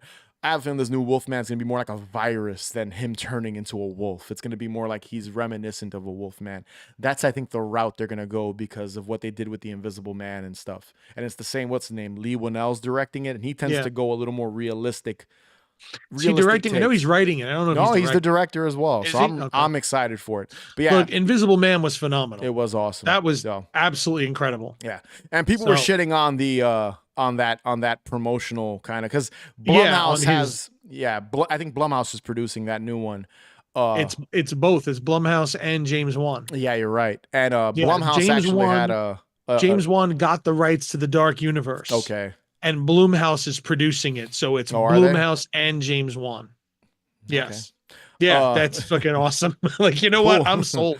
I'm in for that. Yeah, I mean, it'll probably be a good movie. And they said Invisible Man is going to be part of this universe. It's good. Like, they're going to be connected. Yeah. Yeah. I know people were shitting on that like promotional thing they had on the West Coast, Universal Studios Halloween Horror Nights. Yeah. Wolfman like stage or whatever. It looked really cheap. It looked really cheap. I mean, it's a Halloween. They shouldn't have done it at all. Yeah, they should have just had the whole thing. They shouldn't have put the Wolfman out. They should have done like a stage, a set, make it look like it does in the movie, and that's it. But you don't need to see the wolf. They should. You don't need to show people. You save it for when the movie comes out. Kind of like what they're doing with the new Nosferatu movie. They're not showing what he looks like until the film comes out. But yeah, Blumhouse also had like a scare zone at this year's Halloween Horror Nights. It was okay. It was the most crowded scare zone. It was like 1 million people walking through. It's fucking Blumhouse. Yeah. So. You had like Ethan Hawke from Black Phone there. You had that's cool. Megan the doll dancing and standing there trying to scare people. You had Freaky, the girl from Freaky. You had a guy dressed up as the Happy Death Day. Freaky. Yeah, so it was like representing all the different Blumhouse movies, but it was like so crowded that I barely got to take it all in. But that's kind of what you experience at Halloween Horror Nights. There's just tons of people, and then the food. There's the big thing this year that a lot of people were taking pictures of, like the fans of Halloween Horror Nights. So they were selling a s'more, but the marshmallow was in the shape of a little Stay Puft Marshmallow Man. So it looked like one of the small, in the new ones, they have the mini Stay Puft. The mini, It looks like one of those guys melted. That's cool. On top of a graham cracker. So I had to get one of those, and it was honestly one of the softest and gooeyest marshmallows I've ever had. It was so good. And then I had to also get some items from the Insidious kind of kiosk stand that they have that was all Insidious themed food. I got something called the Red Door, which was like a hand pie with potatoes and onions and stuff. It looked like a red door. It looks like the door. So that was kind of cool. It tasted phenomenal. And then they had like this egg fritter thing that I got that was really good too. And overall, food has been such a prominent thing at these events that I'm like, all right, now I guess every time I go, I have to make a list of the shit I want to try that I can't eat. Dude, the foodie blog thing is so big. Like it's become, this is how places like advertise at this point. They just create a weird food thing, and then all the food bloggers goes viral. The food bloggers will all flock to it because they all have to be the ones to have it, to try it and everything, and that becomes advertising. Dude, the Marshmallow Man s'more was like the big thing this year. Everybody was posting up pictures of like whoever went of this silly s'more. And dare I say, it lived up to the hype. I almost wanted to get another one. That's how good it was. And even the kiosk, they decorated it. You had a Slimer up there, and it looked like a small booth that looked like the fire station, the firehouse from Ghostbusters. It was cool, man. Just overall, it's an event. Like you said, you only went one day. You either have to do 2 days or do the RIP. There's just so much. If you want to have drinks, I can't imagine doing horror nights in one day. We always used to go. We'd be 3-4 days. We would just get like the 7-day park hopper, and we would go all over to everything for a week. Like we felt like it wasn't worth it unless you did a few days. You give yourself time to like sit, try some of the Yeah. themed drinks, the foods, get on a ride, get on like 2 or 3 of the haunts. Yeah. Me and her said the same thing. It's like maybe next year either we go for multiple days or we just shell out the RIP tour. Yeah. Ticket. It's like there's out of like the 10 haunts that they have, there's always 3 or 4 that are just packed every single night. That was Insidious. So this year. so we would do that one like in the 3 days in a row. Just do the busiest one first, get it out of the way. Yeah. Each night do a different big one, and then go through the rest. Yeah, it just depends on how much time you have. Like, we only had 4 days, so we couldn't really go multiple days. But nonetheless, my overall thoughts, if I had to rank Halloween Horror Nights 33 out of 5 pumpkins, I'd give it a 4 out of 5. It's still a great event, regardless of all the fucking crowds that are there and all the people stepping on each other's feet and drunk people. Dude, someone passed out in one of the lines I was in. Some girl I don't know if she was too drunk. I don't know what happened. She passed out. It was pretty warm as well because it's Florida. But yeah, 4 out of 5 is what I would give it. We still had a great time, even though our feet were killing us at 2 a.m. when we walked to the parking lot. And that can segue me into the second thing I did, and this will be brief because there's no haunts. This is Mickey's Not So Scary Halloween, which I think you also did years ago as well, right? Mm-hmm. I will say this. I went in 2011 to Mickey's Not So Scary Halloween in Florida at the Magic Kingdom, and I feel the same way about it now. It's not worth the extra ticket they want you to pay just to be there till midnight. I think it's worth it. Listen. Here's my critique. The parade is cute. They have a parade with villains. Never sat and watched the parade. Well, yeah, we saw everything that that Mickey's Not So Scary Halloween had to offer. We saw the parade with like some of the villains are on it. The Headless Horseman, there's a Haunted Mansion float, which was really cool with the hitchhiking ghost on it. We watched the fireworks show at the end of the night, which was awesome. They had Jack Skellington, and it was basically Zero interacting with Mickey Mouse through like a haunted house, and all these different villains showed up from various Disney films. And then we also saw the Sanderson sisters Hocus Pocus show with villains. There's a lot of emphasis on the villains. All the shows and all the extras that they only do during the Halloween season for this event are fantastic. They're great. They do a great job. But the park's not really decorated that well, and they don't do anything else. Like the front of the park, which I think is called Main Street. Yes. The very front of the park. There's pumpkins everywhere. They do a great job, but the rest of the park is just, I've been to Magic Kingdom so many times. It looks the same. It is the same. Yeah. It's just a couple of decorations here. But that's the thing. To me, Mickey's Not So Scary is the best way to do Magic Kingdom because they only sell a limited number of tickets. None of the rides are full. And almost all of them are open. And then you go at night, and then there's the fireworks show. And if you time yourself right, there's 2 parades per night, and everybody goes to the parade. You have to go to the second one or something like that's what we did. The fact is you can see the parade from almost anywhere. Yeah, it passes almost the with whole the park. exception of the space Tomorrowland. Tomorrowland, yeah. That is the only place where you can't see part of the parade from. Because it goes along in front of the castle. That's where we stood. Yeah. Exactly. It goes, but Tomorrowland is kind of off to the side. Yeah. But all the other sections of Magic Kingdom, you can see the parade while you're standing waiting. You can watch it from there. Because the castle is visible from pretty much everywhere except Tomorrowland. Yeah. I mean, that's why we like it, because you can get through the whole part. You can get through all of Magic Kingdom in one night because there's no lines. Dude, I think we went on Space Mountain like 4 times in a row. It was amazing. We did Men in Black multiple times. Well, Men in Black's at Universal. Men in Black? Manny. No. What's the alien shooter that they have there tomorrow? Buzz Lightyear. There you go. We did that a bunch of times, Yeah.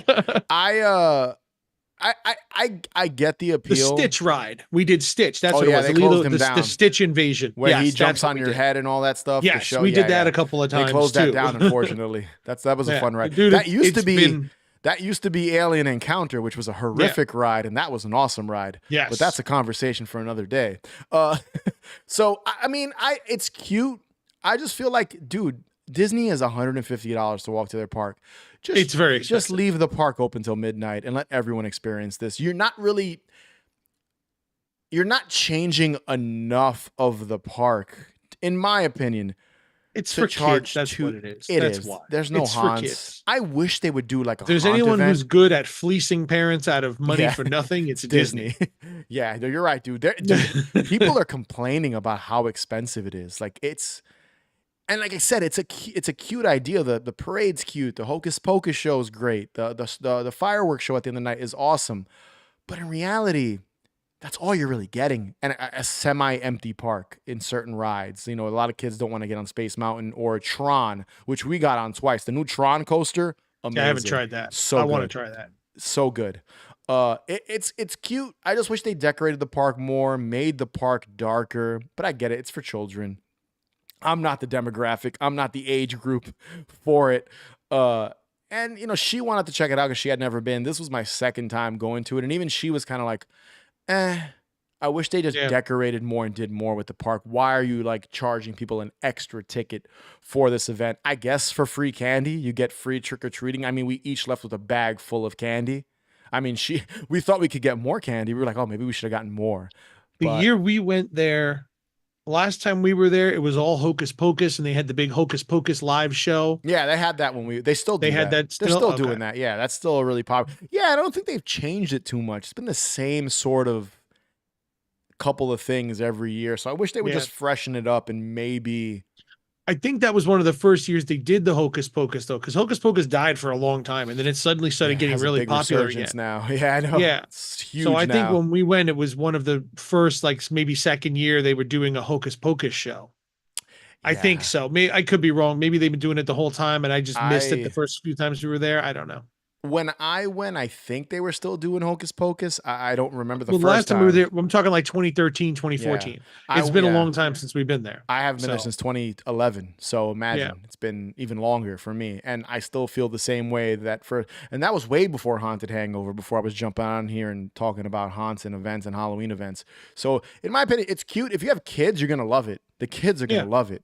If you're an adult and you love Halloween, I mean, if you're a Disney person, which I am a theme park person, so of course I love Disney. I love the rides and all that stuff. My brother's a Disney person, not even a Disney movie person.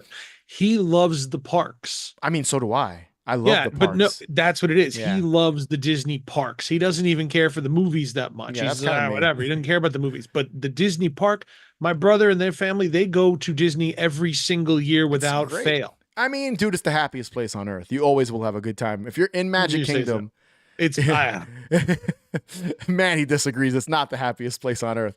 But there's entirely too many kids, too many small children. It's for me. Yeah. For me, yeah. I will say this, and I think they should do it. It's a missed opportunity. They're in Orlando. Make Hollywood Studios the adult Halloween park. Have maybe like 4 or 5 haunts. You own Fox now, guys. You guys can make an alien haunted attraction. They're never gonna make an adult themed anything. I know, but they have that park. It's not a huge park. It's got Star Wars in it. It's got kind of the Tower of Terrors there. Like, you guys can take that park and maybe insert 4 haunts and make it your adult Halloween event. But they'll never do it, like you said. I mean, they would have done it already. Universal gears toward adults, more adults rather than the under 10s. Yeah. They really do. Dude, my favorite part of Universal is the fact that I can walk around and just get margaritas and get another drink. Halloween Horror Nights. Everyone's obliterated at Halloween Horror Nights. There's one cart that has Everclear. Oh, Only one. Didn't see that. There's one cart you can add a shot of Everclear to any drink you want, and I mean, I get the frozen margarita with 2 shots of Everclear, and I'm gone for the night, and it's beautiful. We had several drinks at Halloween Horror Nights, so I can attest. It was, I mean, it's a party. You're right. There's no booze at Magic Kingdom, so you're running sober. Dude. No, you got to go to Downtown Disney for that. Yeah, it's a bummer. But like I said, I don't think I'll be rushing back to Mickey's Not So Scary Halloween anytime soon, just because it's cool, but it's not you don't have to go every year. Disney is becoming one of those places that people just go to once in their life because it's a luxury. It's so expensive. It It really is is. so expensive. I can't I said my brother imagine. goes every year. Him, his wife, 3 kids. Oh my God, Sometimes my mother goes with them. dude. Dude, it's got to Four they. I don't grand how just many to go to thousands of parks. dollars. Yeah. Yeah, Just for the every parks. Not even the flight, fucking hotel. 5 flights. Can you imagine Oh, dude. Yeah, I know. airline tickets? Jesus I Christ! know. And then yeah, oh, $1.50 a head for they each love it. park. They, you know what? They're happy. They like it. The kids, well, that's what it is. It's the I kids. mean, They will get parents to spend anything. But again, my brother has fun doing it. But him and the kids, they make a game out of it. Like the yeah. month beforehand, they do countdowns. They download all the apps so that they can see how like they plan out their whole trip. They make a thing out of it. Like they Yeah. really, I he's mean, turned it into a full activity for him and the kids. we The go whole we month is we just go we go planning pretty Disney. frequent ourselves. Like her and I, the wife and I will go. We go about every other year because we like to get on the rides. We love getting on the new Yeah. rides. Like we're already trying to plan our next when Epic Universe opens, the new Universal Park with the Universal Oh Monsters man, Land. I'd love to go to Yeah. that. So we're There'd trying to be too many figure people out. the first like 2 years, but Yeah, it's gonna be chaos. I want to see the Star Wars world too. But I mean, you gotta go. It's just it's one you one year gotta. we'll decide. One year we'll actually bite it and go. I mean, it's fun. It's just expensive. That's It is. basically it. And that's my kind of gripe with Mickey's Not So Scary Halloween. The original point is that why upcharge people when you You're can right. like just 150 for if you want to be at the You're actually park. closing early compared to other days. Yeah. Yeah. So like You're you bought a closing early daytime and ticket, kicking you have to people out. leave. Yeah, just Yeah, daytime ticket that's the 150. same price as a regular daytime ticket any other time of the year. Now you're going to kick people out early. It's like that ticket should at least be cheaper. Dude, if you want to go during the day and night, you're dropping $300 per Yeah. like 300 per. It's ridiculous. Just one ticket for the whole day, whatever. I again, I'm not rushing. The shows are cute. The park is decorated kind of cute in the beginning, in the front. Dare I say, I've been to Disneyland in California. We went there 2 years ago for their Halloween event, and I think they do a better job decorating the park. It's a smaller park, and there's less like less to cover, but I think they do a better job. They're the ones that do the rehaul of the Nightmare Before Christmas Haunted Mansion. They turned the Yeah. Haunted Mansion into Nightmare Before Christmas. I actually did a whole video review of that on the show 2 years ago, I think. I don't remember what it was when we were there. We were there in 2013. I don't Mhm. remember what they did specifically. I remember doing the movie tour and I remember doing Universal. Universal, we got to do it all in one day because it was so much smaller. It's a small park. So Yeah. much Yeah. smaller. Universal's really tiny It in was California. disappointing how small it was. I couldn't believe Yeah. There's no comparing it to the Florida No, park because there's just so much more space and so much more stuff to do there. there is. But yeah, that's kind of my spiel on Halloween Horror Nights and Mickey's Not So Scary Halloween.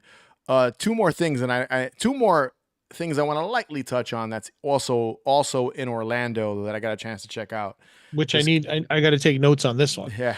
So because we might be going down there in January for a weekend. so there's a store. There's two stores. There's a store called Atomic Horror. Never Okay. heard of them. I found out about them while I was in Florida. I just was Googling shit like in the hotel room one morning where Mhm. we didn't have like a day in the park. We were just like figuring out stuff to do. We had like, you want to have those 2 relaxing days where you don't do shit. You know what I mean? Yeah. And there's a store called Atomic. That's the day you always end up on Ripley's. Yeah, I know. Well, this day That boring day is the Nah. day you end up at Ripley's Nah. or the upside down museum. Yeah, we That- end up that- in Old Town. I have a lot of nostalgia for Old Town, which is like this like kind of tourist trap place. I've been going since my mom's been taking me since I was a kid. So we usually every time we end up out there, I always swing by Old Town just because. And they have a haunted attraction there as well, which is very home haunty and you usually going alone. But that's a haunted attraction that's open all year round at Old Town. But the name of the store is Atomic Horror, and Okay. it's basically a horror themed collectibles store. They sell t-shirts, they sell toys, they sell prints, they sell magnets, they sell a lot of indie artist stuff as well, mugs, tiki mugs. It's really cool. A lot of really awesome kind of photo ops as well. They have like a Michael Myers breaking through the closet from the original Halloween. They've got a Jason Voorhees standing in front of a mural of Camp Crystal Lake. They've got an Elvira room, an entire room dedicated to Elvira. There's images of Elvira all over the wall. They've got a red kind of velvet sofa that kind of looks like what she sits on. An area that looks like They Live. Everything's black and white. Mm-hmm. Really cool store. And it's just cool to go to another state. And they're in Orlando, Florida, specifically Yeah. Orlando. So if you're going to Universal or Disney, it's not that far of a drive. I think from where we were staying, it was about a 15-minute drive, 20-minute drive. And Okay. what's really cool is they black out the windows, so it's always dark. Like it's always kind of moody inside of Atomic Horror inside the store. And it was really cool. I bought an Elvira t-shirt, like this black metal looking Elvira shirt, and I think a couple of buttons and pins. And that was a really kind of cool discovery. And if you're a horror Halloween fan, I highly recommend checking out I Atomic said Horror. we might be down there in You guys will love it. January. Yeah, you guys will So dig it. yeah, I mean, we're going to Ormond Beach Okay. probably for a weekend because that's where her parents' place is. So we might go down there for a weekend and then drive back up. Yeah. Every time I go to another state and I find any type of like horror, occult, or any of those type of stores, I always go buy something, show them some support. Yeah. So I do that every single time. definitely going to check this place out. Yeah. And what's the other place? And the other place, I there's gotta another make a list. store. I have another store here that I found out while I was out there. Now, this is not in Orlando. This is in Winter Park, Florida. It took us maybe 25, 30 minutes to drive there, so it wasn't bad either. Mhm. And it's called, and I'm probably going to butcher this, Prometheus Esoterica. Esoterica. Prometheus Esoterica? Esoterica. And this is Esoterica. Found it. Prometheus Esoterica. This is my God. I can't even search for it on Facebook. It says, if you see the sale of drugs, please report it. Oh, you assholes. Facebook does not like Manny. I can't. Nope. I literally can't find it. I can't even go to the page. Google it. Motherfuckers. Google it. Don't go on Facebook. But this is like an occult store. They sell taxidermy. They also sold a lot of like Halloween props and Halloween memorabilia. Halloween 365 days a year, obviously. Mm-hmm. And every year they have a photo op in the front of the store. So when I went, it was a headless. I actually posted a pictures of this on the Haunted Hangover Instagram page as well. They have a photo op where you can put your head inside of this faux headless horseman, so it looks like he's holding your severed head. Mm-hmm. So we went to the store and I took a picture with that. I bought some coffee because they also have it's a coffee shop as well. So that was a really cool store as well. So if you're into like collecting taxidermy bats and eyeballs and weird stuff like that, they sell that plus horror memorabilia. Did I show you that we got a jackalope? No, I really want a jackalope still. We have a jackalope. Oh man, I have to get one still. Still on the hunt. We named him Woody. Go. We have a jackalope because the Havenwood jackalopes. We named him Woody. We have a jackalope. Woody the jackalope. Woody the jackalope. We have a jackalope in the living room now. We got it at Strangelove. That was something we actually bought last month. We bought it on it was a Halloween purchase. Yeah. We got it last month. Strangelove is a horror store in New York by us. So there you go. Which we've spent entirely too much time at. Very boutique-y, kind of, I guess you would consider like a brick and mortar type store. It's very, independent. Oh no, it's brick and mortar. It's a physical store. It's a gothy boutique horror store. Mostly a lot of stuff geared towards women's goth, but it's it's horror in general. A lot of toys and handbags and t-shirts and stuff. We've spent entirely too much. and she also does taxidermy in there. So yes, we got a taxidermy. I gotta buy a jackalope from her in the future. That's gonna be my plan. It's gonna be my purchase next time I go in there. I gotta talk to her about that. She had a Candyman mouse for a long time that we wanted. That's pretty. It was a mouse dressed as Candyman, and we looked at it for the longest, and she just kept putting it off, and somebody bought it out from under us, so we ended up getting the jackalope instead. So yeah, Atomic Horror, Prometheus, Esoterica. Check those two stores out if you're in the Orlando, Winter Park, Florida area. Both are really cool. Both had really nice people working on them, very friendly. They approached us. You need any help with anything? All that stuff. They were good people running it. Even Strangelove Parlor, even though it's not Florida, that's in New York. That's in Long Island. But nonetheless, it's cool that these stores exist. And whenever I go to California, it's kind of like the Mystic Museum in California. I always visit them and buy something whenever I'm in California. So like anytime I go to a state, I always look for any of these kind of horror occult stores, and because dude, few and far between in my opinion. There's not a lot of them. You know, you would think there's a ton, but there really isn't. It's very niche. And as far as haunted houses, and I know Manny, I know you didn't visit many, so I'll let you wrap us up here in the haunted house. I know we're running long in this episode. Figure we would. What's new? The last haunt I wanted to talk about here is called Deep Wells Haunted Mansion Freak Show, which is located. I wanted to check that out, but we just didn't. It's located. You told me about it. Never heard of it. St. James, New York, Long Island. It was good to go to a haunt that felt kind of old school. It felt like a 90s haunted attraction. It felt homemade. And I appreciate it. It was one of the last ones I went to this year. I literally went, I think, the week before Halloween. So it was towards the end of October. And I was going to review them. I was going to do a full review, but I feel like, I didn't want to put them up against kind of my expectations to a large haunted house, something like Halloween Horror Nights or even like Blood Manor here in New York or some of the bigger haunts that are here because they just don't have the budget. Deep Wells Haunted Mansion. But I bought a shirt and everything because I wanted to support them because it felt like something plucked out of like the early 90s. It just felt like a family and a group of people building this haunt inside of a mansion, inside of a relatively large house with multiple, I think it was like 2 or 3 floors in it, and an outside area, kind of corn maze, wooded area that you walk through after you exit the haunt. And there's a bunch of kids dressed up as scare actors and stuff. So it was really cool just to kind of go through a kind of sort of a throwback haunted attraction because, you go to all these big haunted houses and they have some money to throw at props and animatronics and stuff like that. So every now and then you gotta throw it back to kind of what it was like when you were a kid going through just an old school haunt that has $5,000 on their budget to kind of put together. And, they never charge a lot. They're usually like $30 or something to go through. So it's not like it's breaking the bank either compared to some of these larger haunted attractions. But I just wanted to give them a shout out because I really enjoyed going to their haunt. And are you familiar with Winnie the Witch? That witch in St. James, Long Island?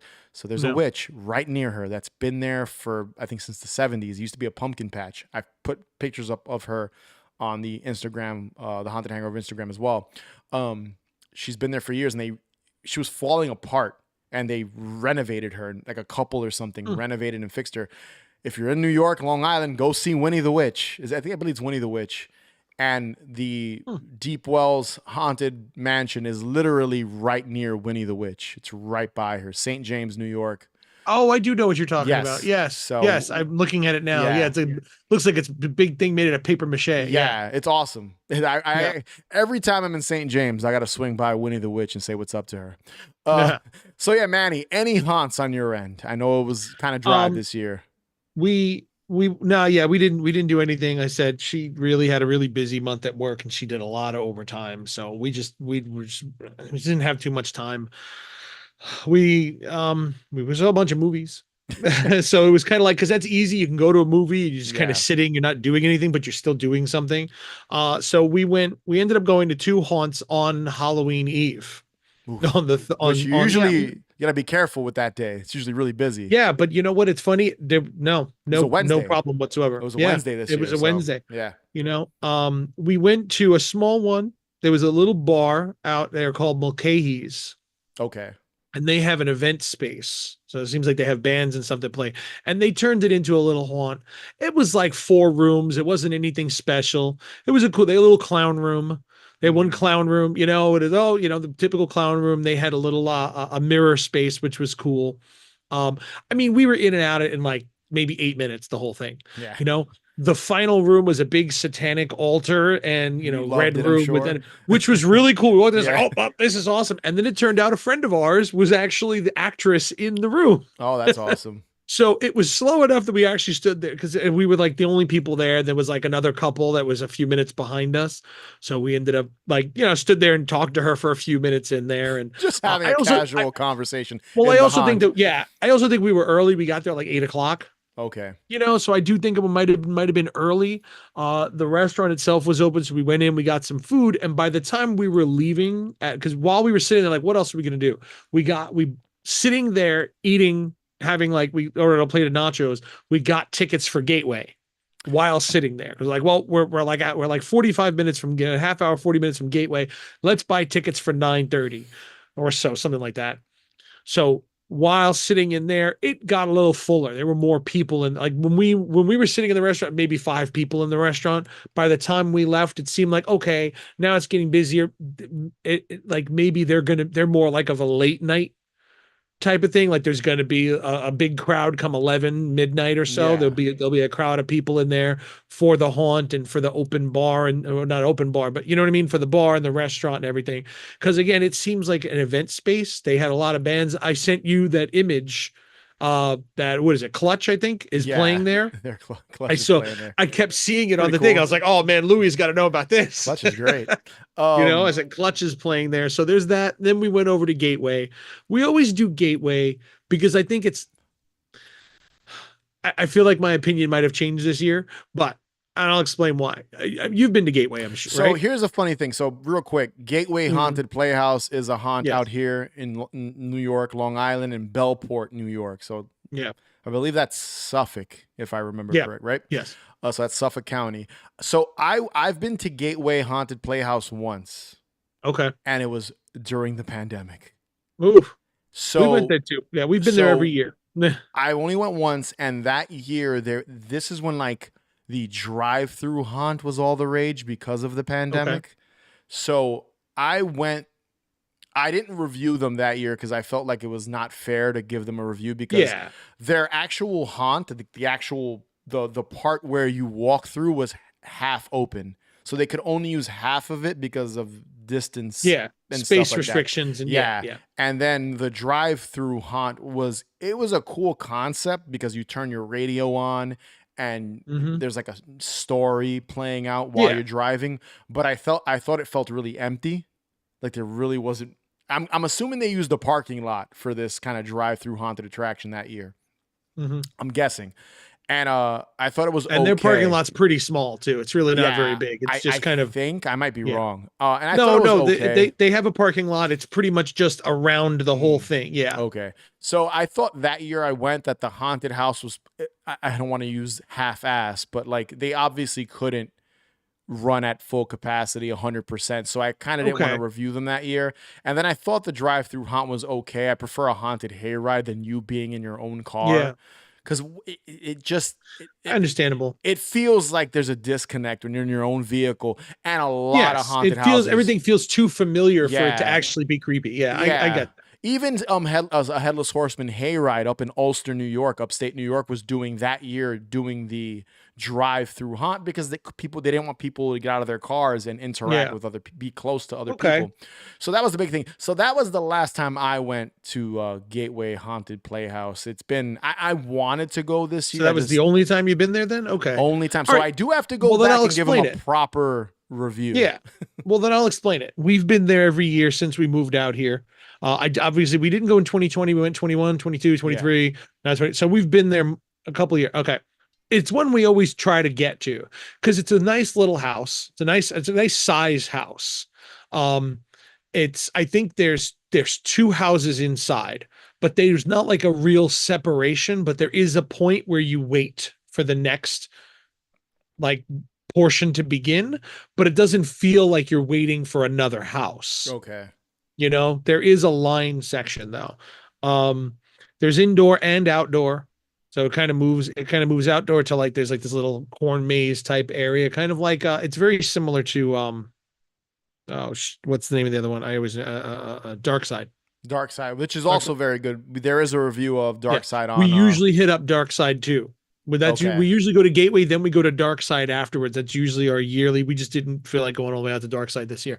But, okay, so I mean the haunt, I can't even think of what houses they have and what exactly is in there anymore because I gotta be honest, a lot of haunted houses do the same. They have a lot of very similar all things blend together. But either way, it's a cool house. What makes Gateway Playhouse unique is the kind of mini carnival-ish thing that they have outside. Yeah. So you get there.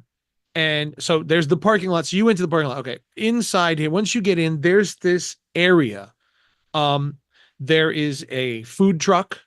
There's a little like hot chocolate, hot cocoa, snacks and everything area with a little seating area. There's a food truck there that sells fried Oreos and they have hot dogs and stuff like that.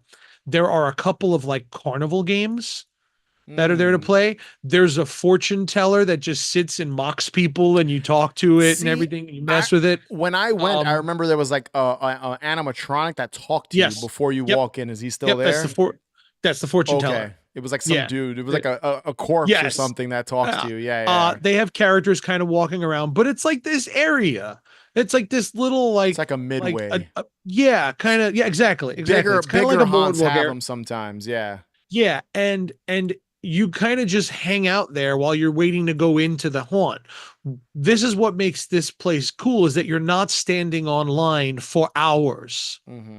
You get in there, they give you a number, Oh, okay? okay. You give them the ticket, they give you a number, and then there's TV sets all over the place that tell you what number group they're up to. There's also an app you can download. So it's all blocks, basically, like tiny Yes. So blocks. and it Okay. goes through the numbers like 10 people at a time. So when that number comes up, you go up online and you don't wait more than 5 minutes, Okay. you know? But what's really cool is again, there's an app. So you could actually, so I think you could probably, no, you probably can't leave. No, there's no re-entry, but you don't have to like stay there. You Yeah. can just wander somewhere and just go whatever. You can go sit in your I mean, car, there's I not think. really Something, I much don't in know. that area, if we're being real. It's No, a there's pretty not much, quiet but it's a area. little, it's a nice, cool little thing, especially if you go there with like some friends. You guys just kind of hang out in this little you know, hay ride looking kind of, I can't even think of the I words to mean, describe it, but it's Spooky very World in it's in New Hampshire, I believe, or this new version of Spooky World. I know there's people that don't like it comparing it to the old Spooky World, but the new Spooky World that's in it is I think in Massachusetts, New Hampshire area, um, kind of has something like that. I've been there a couple times, and they have an area where they can sell alcohol there. So there's like a yeah, they do bar. too. They have a bar. There There is you a go. bar there. Yes. Perfect. So Yes. you can buy booze. They have a I couple always of forget that there's a actors. bar inside. Yeah, they have a Yeah. fire. I think they call it like a Monster Midway or something at That's Spooky pretty World. much what it is, It's like and there's vendors. people walking around in costumes. Like I got a picture of the guy up on stilts with the big monster. He had long arms and stuff. Yeah, I got a video of him. So it's this cool little like almost it's like a mini Halloween carnival, tiny yeah. little thing, but it makes it easier to wait for it. Oh, there's even these two little things. There's they're kind of cheap, but it's like um the coffin experience where you lay inside of a coffin and the coffin shakes and I've everything always and you're wanted to stuck do in, that. I haven't done you're it in the yet. coffin for like Yeah, 2-3 minutes. Yeah. And there's a camera inside so the people outside can watch you in the coffin. yeah. It sounds like you're being buried alive. I think the whole Yes. thing is like you hear the sound It's yes. of someone buried like Inside it. Yeah. And the burying you. coffin shakes and moves and everything Yeah, while you're in it. So it's got all these cool little things. It's not like crazy.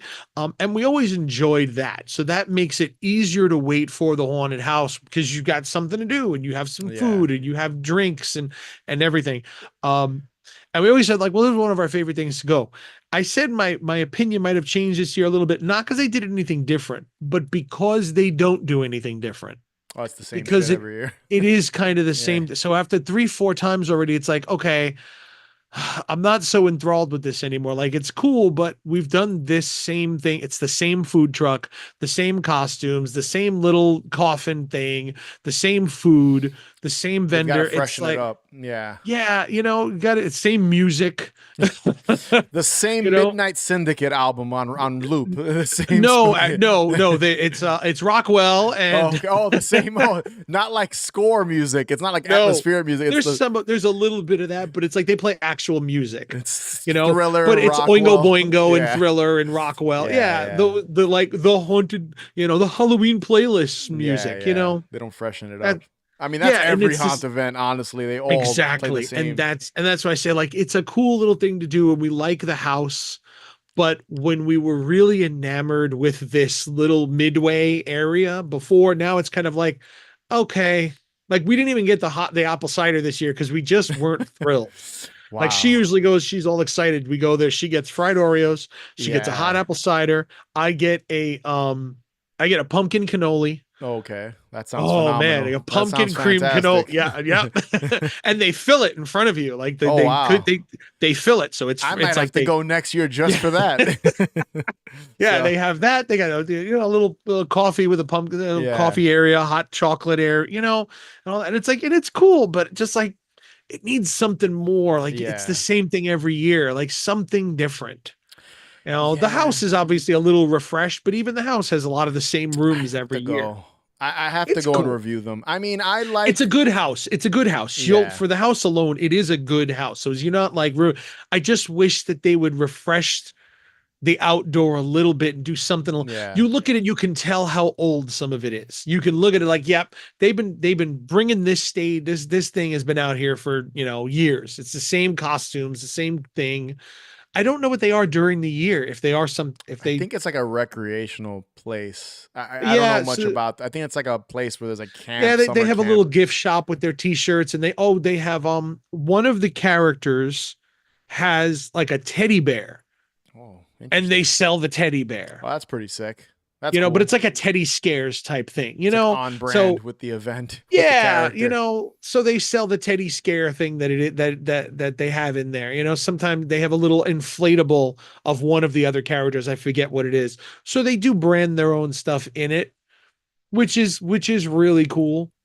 So it's very different. Yeah, if you haven't been there, you would love it. I said the first time we went there, like this was great. We Yeah. loved this. So you'll love it for your first time because it is refreshing, I have to go back. different from. But Again, yeah, we I go went. every year at this point. I'm just like, all right, Dude, do something different, please. I Michael George, I'm a slut for a good gift shop. So am Yeah. I. Any dude, every time I go to a haunted attraction, I try to pick up a shirt. If I enjoyed the haunted attraction, if I Look, hated it, I'm not buying a shirt. I am a sucker for novelty. Anything like Yes. you keep like, if it wasn't Mountain Dew, I'd drink the voodoo. There you go. I obviously would not be doing a 2025 Mountain Dew Voodoo taste test with Manny because Manny's not a fan. But yeah, Gateway. My whole thing with haunts, and we'll move on because I know we've been here for a while. My whole thing with haunted attractions is I like when you can hang out. Yeah, When you can't, and that's what when this does. you Yeah, just go through the haunt and they kick you the fuck out. No, yeah. I You get there, like you get online, you're gone. Yeah. you get to hang out, apple cider, donuts, cannolis, play a game, listen to the Hmm. music, take in Yep. the Halloween atmosphere. Hmm. It's kind of like it adds to the experience when you finally do get to go through the haunt, and then like maybe Yes, it totally does. when you're on your way out, you can hang out a little longer if you want. Yep. So I totally agree when they And do they have have. real bathrooms, Oh yeah, hell yeah, no like porta an potties, actual no porta potties, dude. a real Sometimes plumbing bathroom. as a guy who goes to many haunted houses every year, those porta potties are some of the most terrifying things to end. They're It's worse scarier than than the the house. haunted house. Scarier than the house. I don't know Scary. what's going to be in that toilet. God damn, dude, Woo! I have seen some shit literally when I walked into some of those porta potties, and I don't know why they all are disgusting about 95% of the time, but I get it. There's a lot of people going to these haunted houses. But yeah, I have to get out to Gateway Haunted Playhouse Yes. Yeah. one You year would and love review it. it. I You mean, would absolutely. maybe I we'll said the go one first time we year went, first and we'll couple times review we it. went, we absolutely loved it. I just feel like I've seen it 5 times now. Yeah. That's it. I still like what I just like. Once we get there, it's like, yeah, it's the same thing again. That's it. It's still, Listen, we loved it each time, but this time we just felt like we felt the opposite. Like you said yeah, this year, you overdosed on the yeah. haunted houses. This year we were in the opposite. Like we just were not in the mood. We weren't, the year just didn't feel very Halloween Oh this year. wow. Like it, we had so many, we had many other things. And like I said, we did, I told you, we started our yard display in August. So by the time October came around, it's like I've been staring at this damn thing for a month and a Yeah, half now. It's yeah, there, and that's kind of how it felt when we went there. We felt like it was nothing fresh. That was our issue. yeah. That's the only reason we didn't like it, is because we'd seen it before. You though, you'd love it. You absolutely love it. I mean, I think what you guys have to do next year, and there's a couple of haunts out in Connecticut I really want to review. I've Mm. been to, I think, is it Fields of Screams or one of them? Yeah, there's a bunch we want to try. I said it Connecticut. just You becomes gotta October becomes ridiculously busy. It's you gotta just leave New York and Long Island to kind of like even me for the yeah. show. So like for Haunted Hangover for the brand, I should say, not even for the show, for the brand. When I review haunts, this year I didn't really get to do that outside of talking about Halloween Horror Nights here on the post show, the Mhm. post Halloween show. I did a full review of obviously I talked about it earlier, Six Flags Fright Fest Extreme 2024, but I didn't really get to go to any haunted attractions out of state. Like last year, I went to one in Texas and I did a full review of my experience at that haunt. So Mhm. I like to venture out and do other states because it's just more fun. Being from New York, I've been to all the haunts here, and we go every year at this point now. The past 2 years, we've gone to Chambers of Hell, their Mhm. media night, and we walk through the same haunt and we walk through it because we know people that are there and they invite us every year. But at a certain Bummed me point, out that I didn't get to go back either. I I wanted didn't to go have back time. I because I mean, I wanted need to to go see the back too. third. I want to see their third house. Yeah, I But mean, we'll go back. I'm gonna go back one for something. yeah, Probably go back for the Krampus thing or something. they're open all year round, so Yeah. there's that. This year I am trying to go to a Christmas haunt in December and review Mhm. that. So I'm waiting to hear some dates. Probably one in Chambers of Hell's Jersey. doing it. Yeah, but Chambers of Hell's doing one. I want to go to So one not in New York, so probably okay. Jersey or Connecticut is. I'm looking at Jersey right now at one that looks I've been to in the past before Haunted Hangover existed. But yeah, it's tough, man, because when you go to so many of them, it's hard to differentiate them. And then when you go to something like Halloween Horror Nights or Fright Fest that has IPs, So much bigger than anything else. even when they're shitty, those haunts, they still just they freshen it up every year with these Yeah. IPs and the props and stuff. So it's hard to compare, a local haunted attraction to what you would see at a big budget park. So yeah, man. I mean, I could tell you right now, just as a guy that's been to haunts in Massachusetts, Texas, California, there are some monster crazy haunts outside of New York. We have limited space here, especially in the city. Long Island, a little more space, but Long Island is but so big. That's why there's not that many haunts out there. But we'll get into some films here and we'll wind down the show. One thing I Mhm. wanted to talk about that I completely brushed over here that I wanted to mention. Two things real quick, and we'll use the last thing to sort of segue into a couple of movies that we saw during the spooky season. I got to see Alan Hallworth live. Nice. It's kind of I consider that sort of like the beginning of the spooky season. So if you don't know who Alan Saw him at Hallworth, Macabre Fair years ago. interesting. So if you don't know who Alan Hallworth is, he helped John Carpenter compose a bunch of films from like Halloween 2, 3 on. He scored Halloween 4. A lot of the Halloween sequels he Yeah. scored when like John 3, Carpenter. 4, 5. Yeah. Yeah. Well, 2 and 3 were John Carpenter and Alan Hallworth. And then from like 4, 5, and 6, it was just Alan Hallworth by himself. He helped with They Live. He helped with Prince of Darkness. All the kind of late 80s, mid to late 80s John Carpenter films, he helped John Carpenter score them. So I saw he was performing at Cinema Arts Center, which is also here in New York in Long Island. Long Island pops up all the time. I saw he was performing and I told myself, I was like, I gotta go because I've seen John Carpenter live. I saw him on I think his first tour. I went to go see him live and I was like, I gotta see Alan Hallworth live. So that was a really cool kind of way to start the spooky season. Chris and I went and it was really cool. He performed. He had an editor put together like this almost mixtape, visual mixtape of clips from different movies. Halloween He did the 3. same. Yeah, I saw him. That's what he did at Macabre Fair. He had it on the projector behind him, and he plays along too. So it goes through clips of the movie while he does the score of that. Yeah, he does like 2 tracks from each film. Yeah, I think that was 2014 or 2015. It's really cool. I'll be real It though. was so cool seeing. I didn't realize how many he'd done beyond Carpenter. Yeah, like I knew all his Carpenter stuff. I was like, oh wow, he did this. He did this. I didn't even realize how much else he did. I got to meet him for like 2 minutes too. It was really cool. That's cool. I shook his hand because I didn't want to spend $80 on a. Yeah. I didn't. Oh yeah, no, he wasn't doing that. I'm he not wasn't signing. doing sign. Yeah, I'm not into autographs. It wasn't a signing appearance. Yeah. He performed and then since it was the film festival, he was just kind of there. Yeah. Elsie introduced us, but Yeah. that's So he performed a bunch of Halloween stuff. I was disappointed, not a lot of Halloween 3 stuff, which I was really upset about. He played, oh, I think, like he did a lot of Halloween he 3 that did night. 2 tracks from the score, and that was Oh, it. He did a Q&A in the beginning, which was really cool. He talked about his relationship with John Carpenter. One of the interesting things I thought was really cool was he was talking about why it was alluded to why him and John Carpenter don't work together anymore.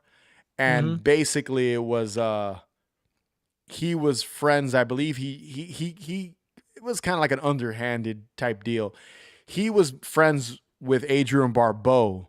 So when he got that divorce from Adrienne Barbeau, he was more of an Adrienne Barbeau friend. So like basically that's kind of when they separated. It was funny because someone asked him like, why don't you make music with John Carpenter anymore? Like considering he's on tour and makes albums with his son, he produces new albums. And he alluded to that they're still friends. They've had like lunch and stuff and have met up here and there, but that's kind of the reason why he was friends with Adrienne Barbeau. So when they got divorced, I was like, wow, some tea here at the Alan Hallworth performance. You're learning how that's a word that I just learned. Yeah, what's some tea? Some tea. Jesus, she's been using that joke. Look, what does this mean? What is this? What the hell does that mean? Manny is like, I'm too old to know what this means. My wife, though, she said, yes, we call it tea. She's hip with it. She's hip with the tea. And obviously I am too, apparently, because I just used it. But yeah, I thought that was it was a cool way to start the Halloween season, the spooky season, just kind of seeing him. And I just think it's sick that I've seen John Carpenter live and Alan Hallworth, considering I'm a huge John Carpenter fan.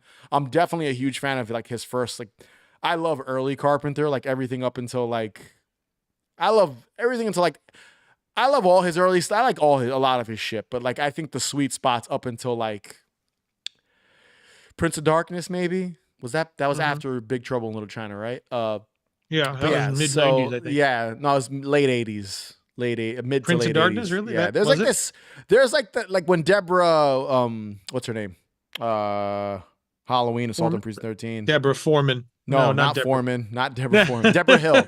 Deborah Hill, when she was producing his films and working with him, that was like a good run of movies. Those like the perfect Carpenter films. But yeah, just really cool way to kind of start the Halloween season, in my opinion. And I dug it, man. I never thought I'd see. As soon as I saw he was performing, I was like, and it was like late August. I was like, I have to go. So really, really cool to see, just to have seen both of them live. All right, Manny. Movies. You went to Brooklyn Horror Film Festival. How was that? We only went for one day, unfortunately.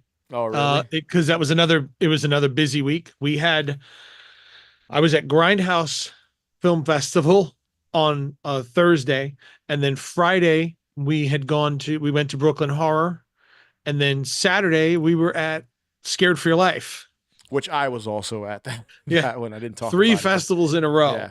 Yeah. And actually I went from Grindhouse on Thursday night to the opening night party of Brooklyn Horror Fest. I have to go to Brooklyn Horror Fest. I still, I've never been. Consider it's every October, so it's hard. I'm just so busy. It's hard for me to get around. We used to go every year until we moved out to Long Island, so it became a little more of a pain in the ass to go. But this year they were doing. We saw they did 3 episodes of Tales from the Void, which I had to go to because they weren't playing the episode, but the first episode of Tales from the Void is Fixed Frequency. I don't know if you've watched that yet. I have not.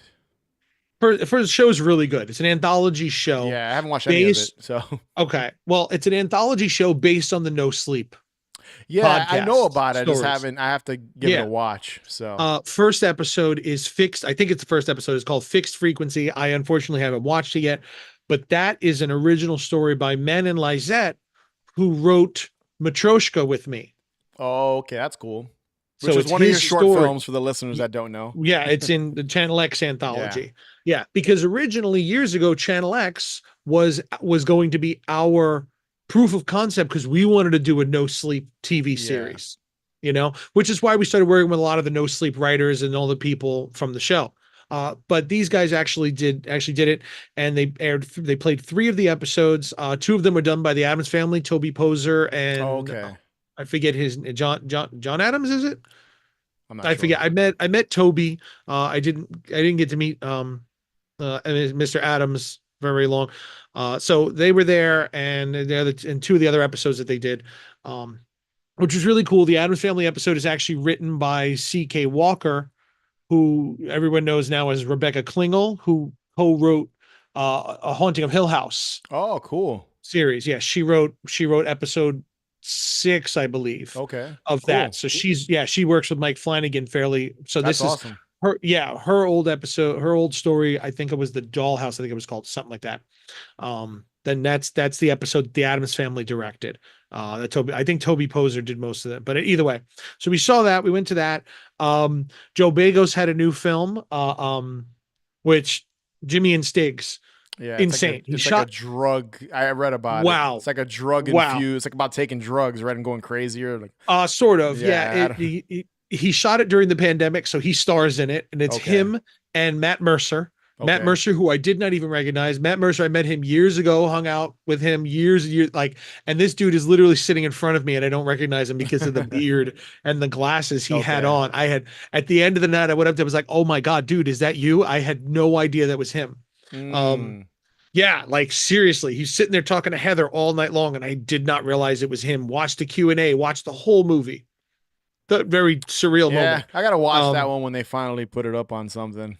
it's a lot of fun. It's so basically it's this guy who falls asleep and he believes that aliens are in his apartment, you know, Okay. and he just got abducted by aliens, and him and his friend are basically just drinking and doing coke for 90 minutes. The whole Sounds movie like takes fun, place. I guess. Yeah, the whole movie takes place over like 24 hours. And if you know Joe Bagos movies, they're just neon and crazy Yeah. colors and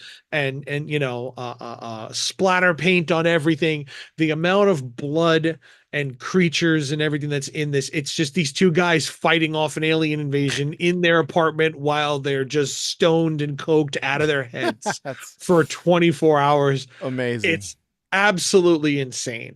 And then we saw Saraya that night too. Was it Saraya? Yeah, Sayara, which is a Middle Eastern film about a woman who's attacked, and then she goes after the guys who attacked her, and she turns it into like a fight club. It's more of an action film. Okay.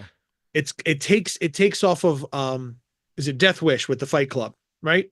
Is Death Wish? No, No. because I haven't seen that since I was. What's Death the Wish is the gang in New yeah, York. yeah, yeah. What's the Fight Club movie with Jean-Claude Van Damme? Kickboxer?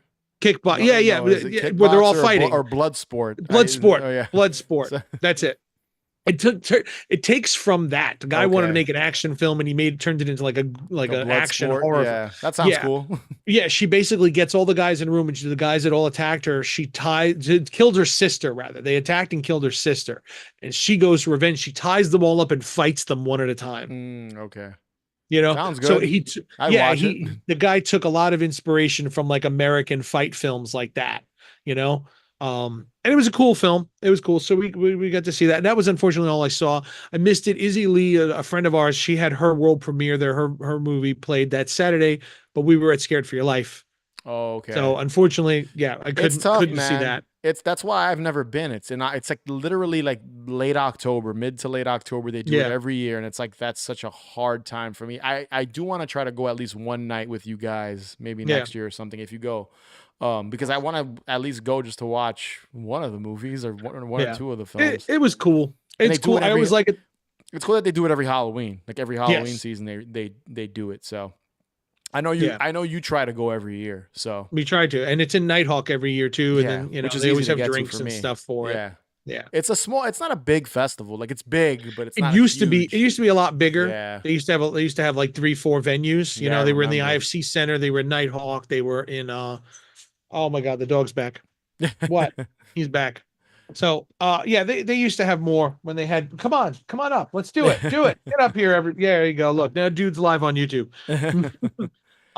Yeah, so it used to be bigger, but now it's all at Nighthawk, and so it's there all week long. They get a lot of really good movies, and for I said I wish I'd seen more, but I could only make one day, so we Yeah, did that. it's tough, man. It's tough. It's October's just always chaos. It's impossible to kind of do that much stuff, especially if you want to go to Yeah, you multiple can't days do of a film everything. festival. It's impossible. You can't do Um, everything. I have a couple of movies I'm gonna run down here. I'm gonna very briefly. We'll be doing our later in a couple of months. We'll be doing our 2024 wrap up favorite films and I TV and did I stuff of the did my year. 31 days of horror movies this year Yeah. again, where I try to hit as many horror films as possible. I think my final count was 71 for the month. Wow, you did better than me. I don't have time to watch that many movies. Uh, I just here's, put movies on. I I just mean, leave them on, you know? I try to. I mean, I put movies on all the time, but I don't like. I'm not. I don't count those as me sitting and watching a movie. I don't know I why. feel like if I count it as like if it's a movie I've seen already, Yeah. you know, if I have it on for longer than an hour, Okay. like if I put on the last like 20 minutes or something, you know, Yeah. but like I've seen it already. So if I watch like the last hour of a film, okay, I watched it because I already watched it. Yeah. Yeah. I look at it like that. I gotta see it. I gotta see at least three-quarters of the film Yeah. No, I get that I it. left it on, you know? That makes sense. I I watched. So this is what I watched. I have a really short list here, and I'm not even gonna go in depth because I feel like we're gonna talk about Mm, these movies in a few in the new year. Uh, VHS Beyond, mhm. which I know you were not a huge fan of. Yeah. I I dug it. It was kind of cool, but I enjoyed it more than last year's. So there I was thought it that. was I thought it was probably it wasn't bad, Yeah. but it was the worst of the VHS films as far as I'm Really. concerned. Yeah. Part I three thought was it was I've really. liked them all I more. thought VHS Viral was horrendous. So I we. have not watched Viral yet. Okay. So yeah, that I haven't was. seen Viral yet. Viral was not good, and I didn't like. I think 99 or Y2K or whatever. I liked 99. Yeah, That was and cool the too. 80s one, which I think was last year, 85 or whatever. I mean, I always like a segment or two, but like Yeah, I think this year, I actually liked all the segments. So yeah. I thought they were all enjoyable. Um, my favorite one was the body horror one that I think Mike Flanagan wrote and his wife directed, Yeah. where she goes up on the spaceship and every time she gets injured, it regenerates. Spoiler alert! It like Hmm. regenerates her, and then she ends up turning into like half a spider. It was really gross. Yeah. That was my favorite segment in VHS Beyond. I also watched Carved about the killer jack-o'-lantern pumpkin. Hmm. That was so silly, but Yeah. I enjoyed parts of it. I could see us covering that in the future, like during Halloween time. Like that just be a stupid movie to cover during Halloween. It was dumb, but you could tell there was some craftsmanship, filmmaking wise, in the movie. But it was a silly movie. Mr. Crockett, which I Which was cool. really liked a That was lot. like a new Candyman. I thought that was really good I film. really It was enjoyed it. Candyman for kids who don't know how scary a tube Yes. TV can be. I love the use of like old children's television shows and stuff like that. Obviously, analog VHS shit is my cup of tea. It's a lot of people's cup of tea in Yeah. 2024. I don't want to talk about it too much because I have a feeling it's going to come up again when we do our favorite films of the year. For me, at least, it is up Mm. there. I really enjoyed Mr. Crockett. Really? Yeah, Okay. I really enjoyed. It was good. I really enjoyed that. There's another movie I really enjoyed, but technically I watched it in November, so not going to talk about it here. We'll talk about that later on in the year. Mm. And then the last thing that kind of Mr. started Crockett. the last thing that started Real low on my list. in September, I believe, is when it aired. And I'm not a Marvel guy. I don't really follow. I watch them here and there. I watch Wolverine, Deadpool when it came out and stuff like that. I think I've talked about it on the show before. But Agatha All Along, which I Yeah. didn't have much interest in. But the wife put it on, and I watched 2 episodes with her, and I was like, wow, this feels super Halloween-y. It's got witches, a lot of atmosphere. Catherine Hahn's great. Aubrey Plaza Mhm. is great. The entire cast is great. I really dug it. I had a lot of fun with Agatha All Along, and like, it's a tinge of horror. There's a lot of horrific, like, spooky shit in it. So I was like, oh, this is like a Marvel horror film. I felt. Mhm. And I only watched the is it Mr. Strange? Doctor Strange, the last one he Doctor made, the Strange. Sam Raimi directed one. I did not like Multiverse that. of Madness. I did not like that movie. I didn't like it. No, that wasn't Multiverse of Madness. I think it was, might have been. I think it was. Was it? I Yeah, think it so. bored the shit out of me. I did not like that movie, and I thought that would have more horror in it. To me, Agatha all along is the better Marvel horror property. Outside of the Werewolf at Night or By Night thing that they did 2 years ago. I didn't watch that either. That was really good too. That was kind of horror-centric. It was a cartoon though, wasn't it? No, that was live action. That was real. So what was the cartoon that they did? I don't know what you're talking about. They did an animated like horror thing. I don't know. Like a year or two ago. I don't follow Marvel that closely, so neither do I. It's hard. No, somebody told me about it, and I was like, "Oh, okay." Chris is a Marvel guy, so like he's like, "Oh, watch this. It has a lot of horror." Well, let's phone a friend and ask him. let's call Chris right now. I mean, Chris has to get on one of these lives with us. He's been doing a lot of episodes with me lately. But yeah, that's basically it. That's all I kind of watched. That's a first-time watch for me in the month of October, hence why I'm mentioning it here. Everything else I watched in October is like go-tos. Gotta throw Trick or Treat on, gotta throw The Guest on, gotta throw the original Halloween on. Honestly, I watch parts of all the Halloween movies because they're playing nonstop on AMC. So they get thrown out they're all on the time. Shudder and Pluto all the time. So Joe Bob, funny enough, played Satan's Little Helper, which we did not watch that, which we covered. So I did not watch that at all. I figured you would skip that. So that was kind of funny that we covered Satan's Little Helper the same time, the same week as Joe Bob. So that was pretty funny. But yeah, man, I didn't get a lot of movies in, like new watches this Halloween season, unfortunately. But I got to watch a couple of 3 or 4 new films that came out this October. And I'd say, I've enjoyed that they release a new VHS film every Halloween. I think that's kind of cool. It's a cool tradition. And they're not stopping because they announced a new one for next year. So there's an audience for them. But yeah, Manny, anything else you want to add as we wrap up here? Anything else you watched and saw? I mean, I on my TikTok, I did a daily video all month long, this is really my big project for the month. I got the Glass Eye Picks Halloween really advent calendar. Yeah. I did that, and I combined that with my Horror 365 challenge. So every day I opened another door, and based on the image that I got, I had to pick another movie that I had not seen that corresponded with that image. So that was my big project for Halloween. You did a good job with those. Yeah. So I saw a bunch of movies, some really good, some not very good. I don't remember if these all fell. Well, 2 of them, at least one of them fell under the list. And these are my top 3 first-time watches for the month. Because again, a lot of my films are rewatches. But top 3, Smile 2 was absolutely phenomenal. Like, had no interest. No, dude. I'll watch it eventually. No this spoilers. Went like top 10 of the year. Really? That good. This is amazing. Oh, like, wow. This sits. I wasn't crazy about the first one, so. Well, neither was Lynn, and she loved it. I think this makes a great double feature with The Substance, which I love, but don't want to talk about right now. No, we're not going to. I'm not going to talk about it. No. Love The Substance. Smile 2 goes well with The Substance. Okay. Like, holy crap. Substance I'm is fucking surprised how good Smile 2 was. Twins of Evil, which I saw for the first time ever. Awesome movie. Phenomenal if it wasn't for all the asshole characters in it. That's a future Haunted Hall episode. 100%. I really like that's a Hammer film. I really like that movie. It's great. And you know what? I've never been big on Hammer films. I've always seen like bits and pieces of them, and I can never put my finger on what it is that I don't care for Hammer films about. And I've watched a bunch of them recently, and I figured out what it is. And it's gonna sound so like modern day argument, but I feel like I've always felt this way about them. Just straight fucking misogyny. I fucking hate the way they treat their female characters. Like in this movie, the movie is about 2 sisters, and they have 0 to do with the ending of the film. It is their movie, and by the end of the movie, they are just out of the picture, and we're going to follow the hero. And it's like, what the fuck happened to the sisters who've been following for 90 minutes? I will say this. I'm watching Paul Naschy films too. Same thing. Just straight up fucking bullshit. Why is he the hero? He is an asshole in every movie. He is a cheating, womanizing piece of shit in every movie.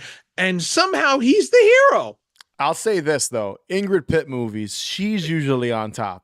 It's so Vampire Lovers and yes. the Countess one, The one that's Countess basically Dracula? it's basically I about just Elizabeth watched that Bathory. last night. That's Ingrid Pitt. Yes, Countess Dracula. Yeah. Yeah. She usually was a tough woman. She was not. She was good.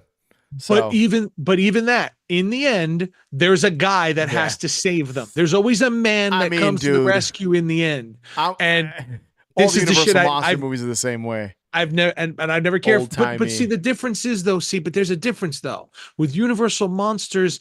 It's not a woman. It's not a story about a woman. No, yeah, no. All these movies, the women are the main character, and then by the end of the film, they are completely removed of all their agency, and they have nothing to do with the finale of the film. Different time, man. It is a different time, and that's fine. That's what I'm saying. I've come to the realization this is what I never liked about Hammer films: that they have a main character that by the end is no longer the main character. We always got to move to the guy and let him be a swashbuckling hero. Yeah. And that happened in Twins of Evil. And it was fucking pissed me off until the last 5 minutes. That movie was absolutely phenomenal. I really like Twins of Evil. I'm a big fan. I own the Blu-ray. It's good. But good I loved it. Yeah. And number 3, which I'd never seen before, and I fell in love with it. The farther I went away from it, the more I thought about it, and the more it just sat in my head, and I just absolutely adore the shit out of it. Only Lovers Left Alive. It's a good one too. I saw it in the theater when it came out. That's a really good movie. I've never seen it. I've only just seen like the cinematography clips and stuff. Tilda Swinton and Tom Hiddleston. Great movie. That's such a well-acted vampire film. Very unique as well. It's amazing. Yeah. But it was for the cinematography. I said because I'm prepping for my next feature, so I'm going for films that have the visual aesthetic that I'm looking for. So I was like, all right, let me buy the Blu-ray if for no other reason than to study the shots. That's a good movie to reference if you're trying to get inspired. So it's a great movie. She's great in that. Both of them are great in that. So it's a beautiful film. It's a beautifully shot film. It's amazing. So those are my 3 tops of October that were new watches, you know? So yeah. I don't have that's all I've been doing this year is watching movies. Yeah, no, it was a good year. Listen, to wrap up here, it was a good year. I did feel the Halloween spirit, unlike you. I know you said you didn't really feel it that much. I did. I felt it. I did a lot. I did a lot with Haunted Hangover, obviously. Released about, 10 episodes within a 2-month span or something like that. And the Halloween, the Howard's, Howard put that together, but, releasing that on the channel, Howard's Halloween the busy Hangout. Gentleman. For 2024, that was a lot of work. I didn't get to do as much as I wanted with the brand because I'm a one-man army. So got to keep trucking along. Got to do stuff a little earlier next year. I always tell myself that.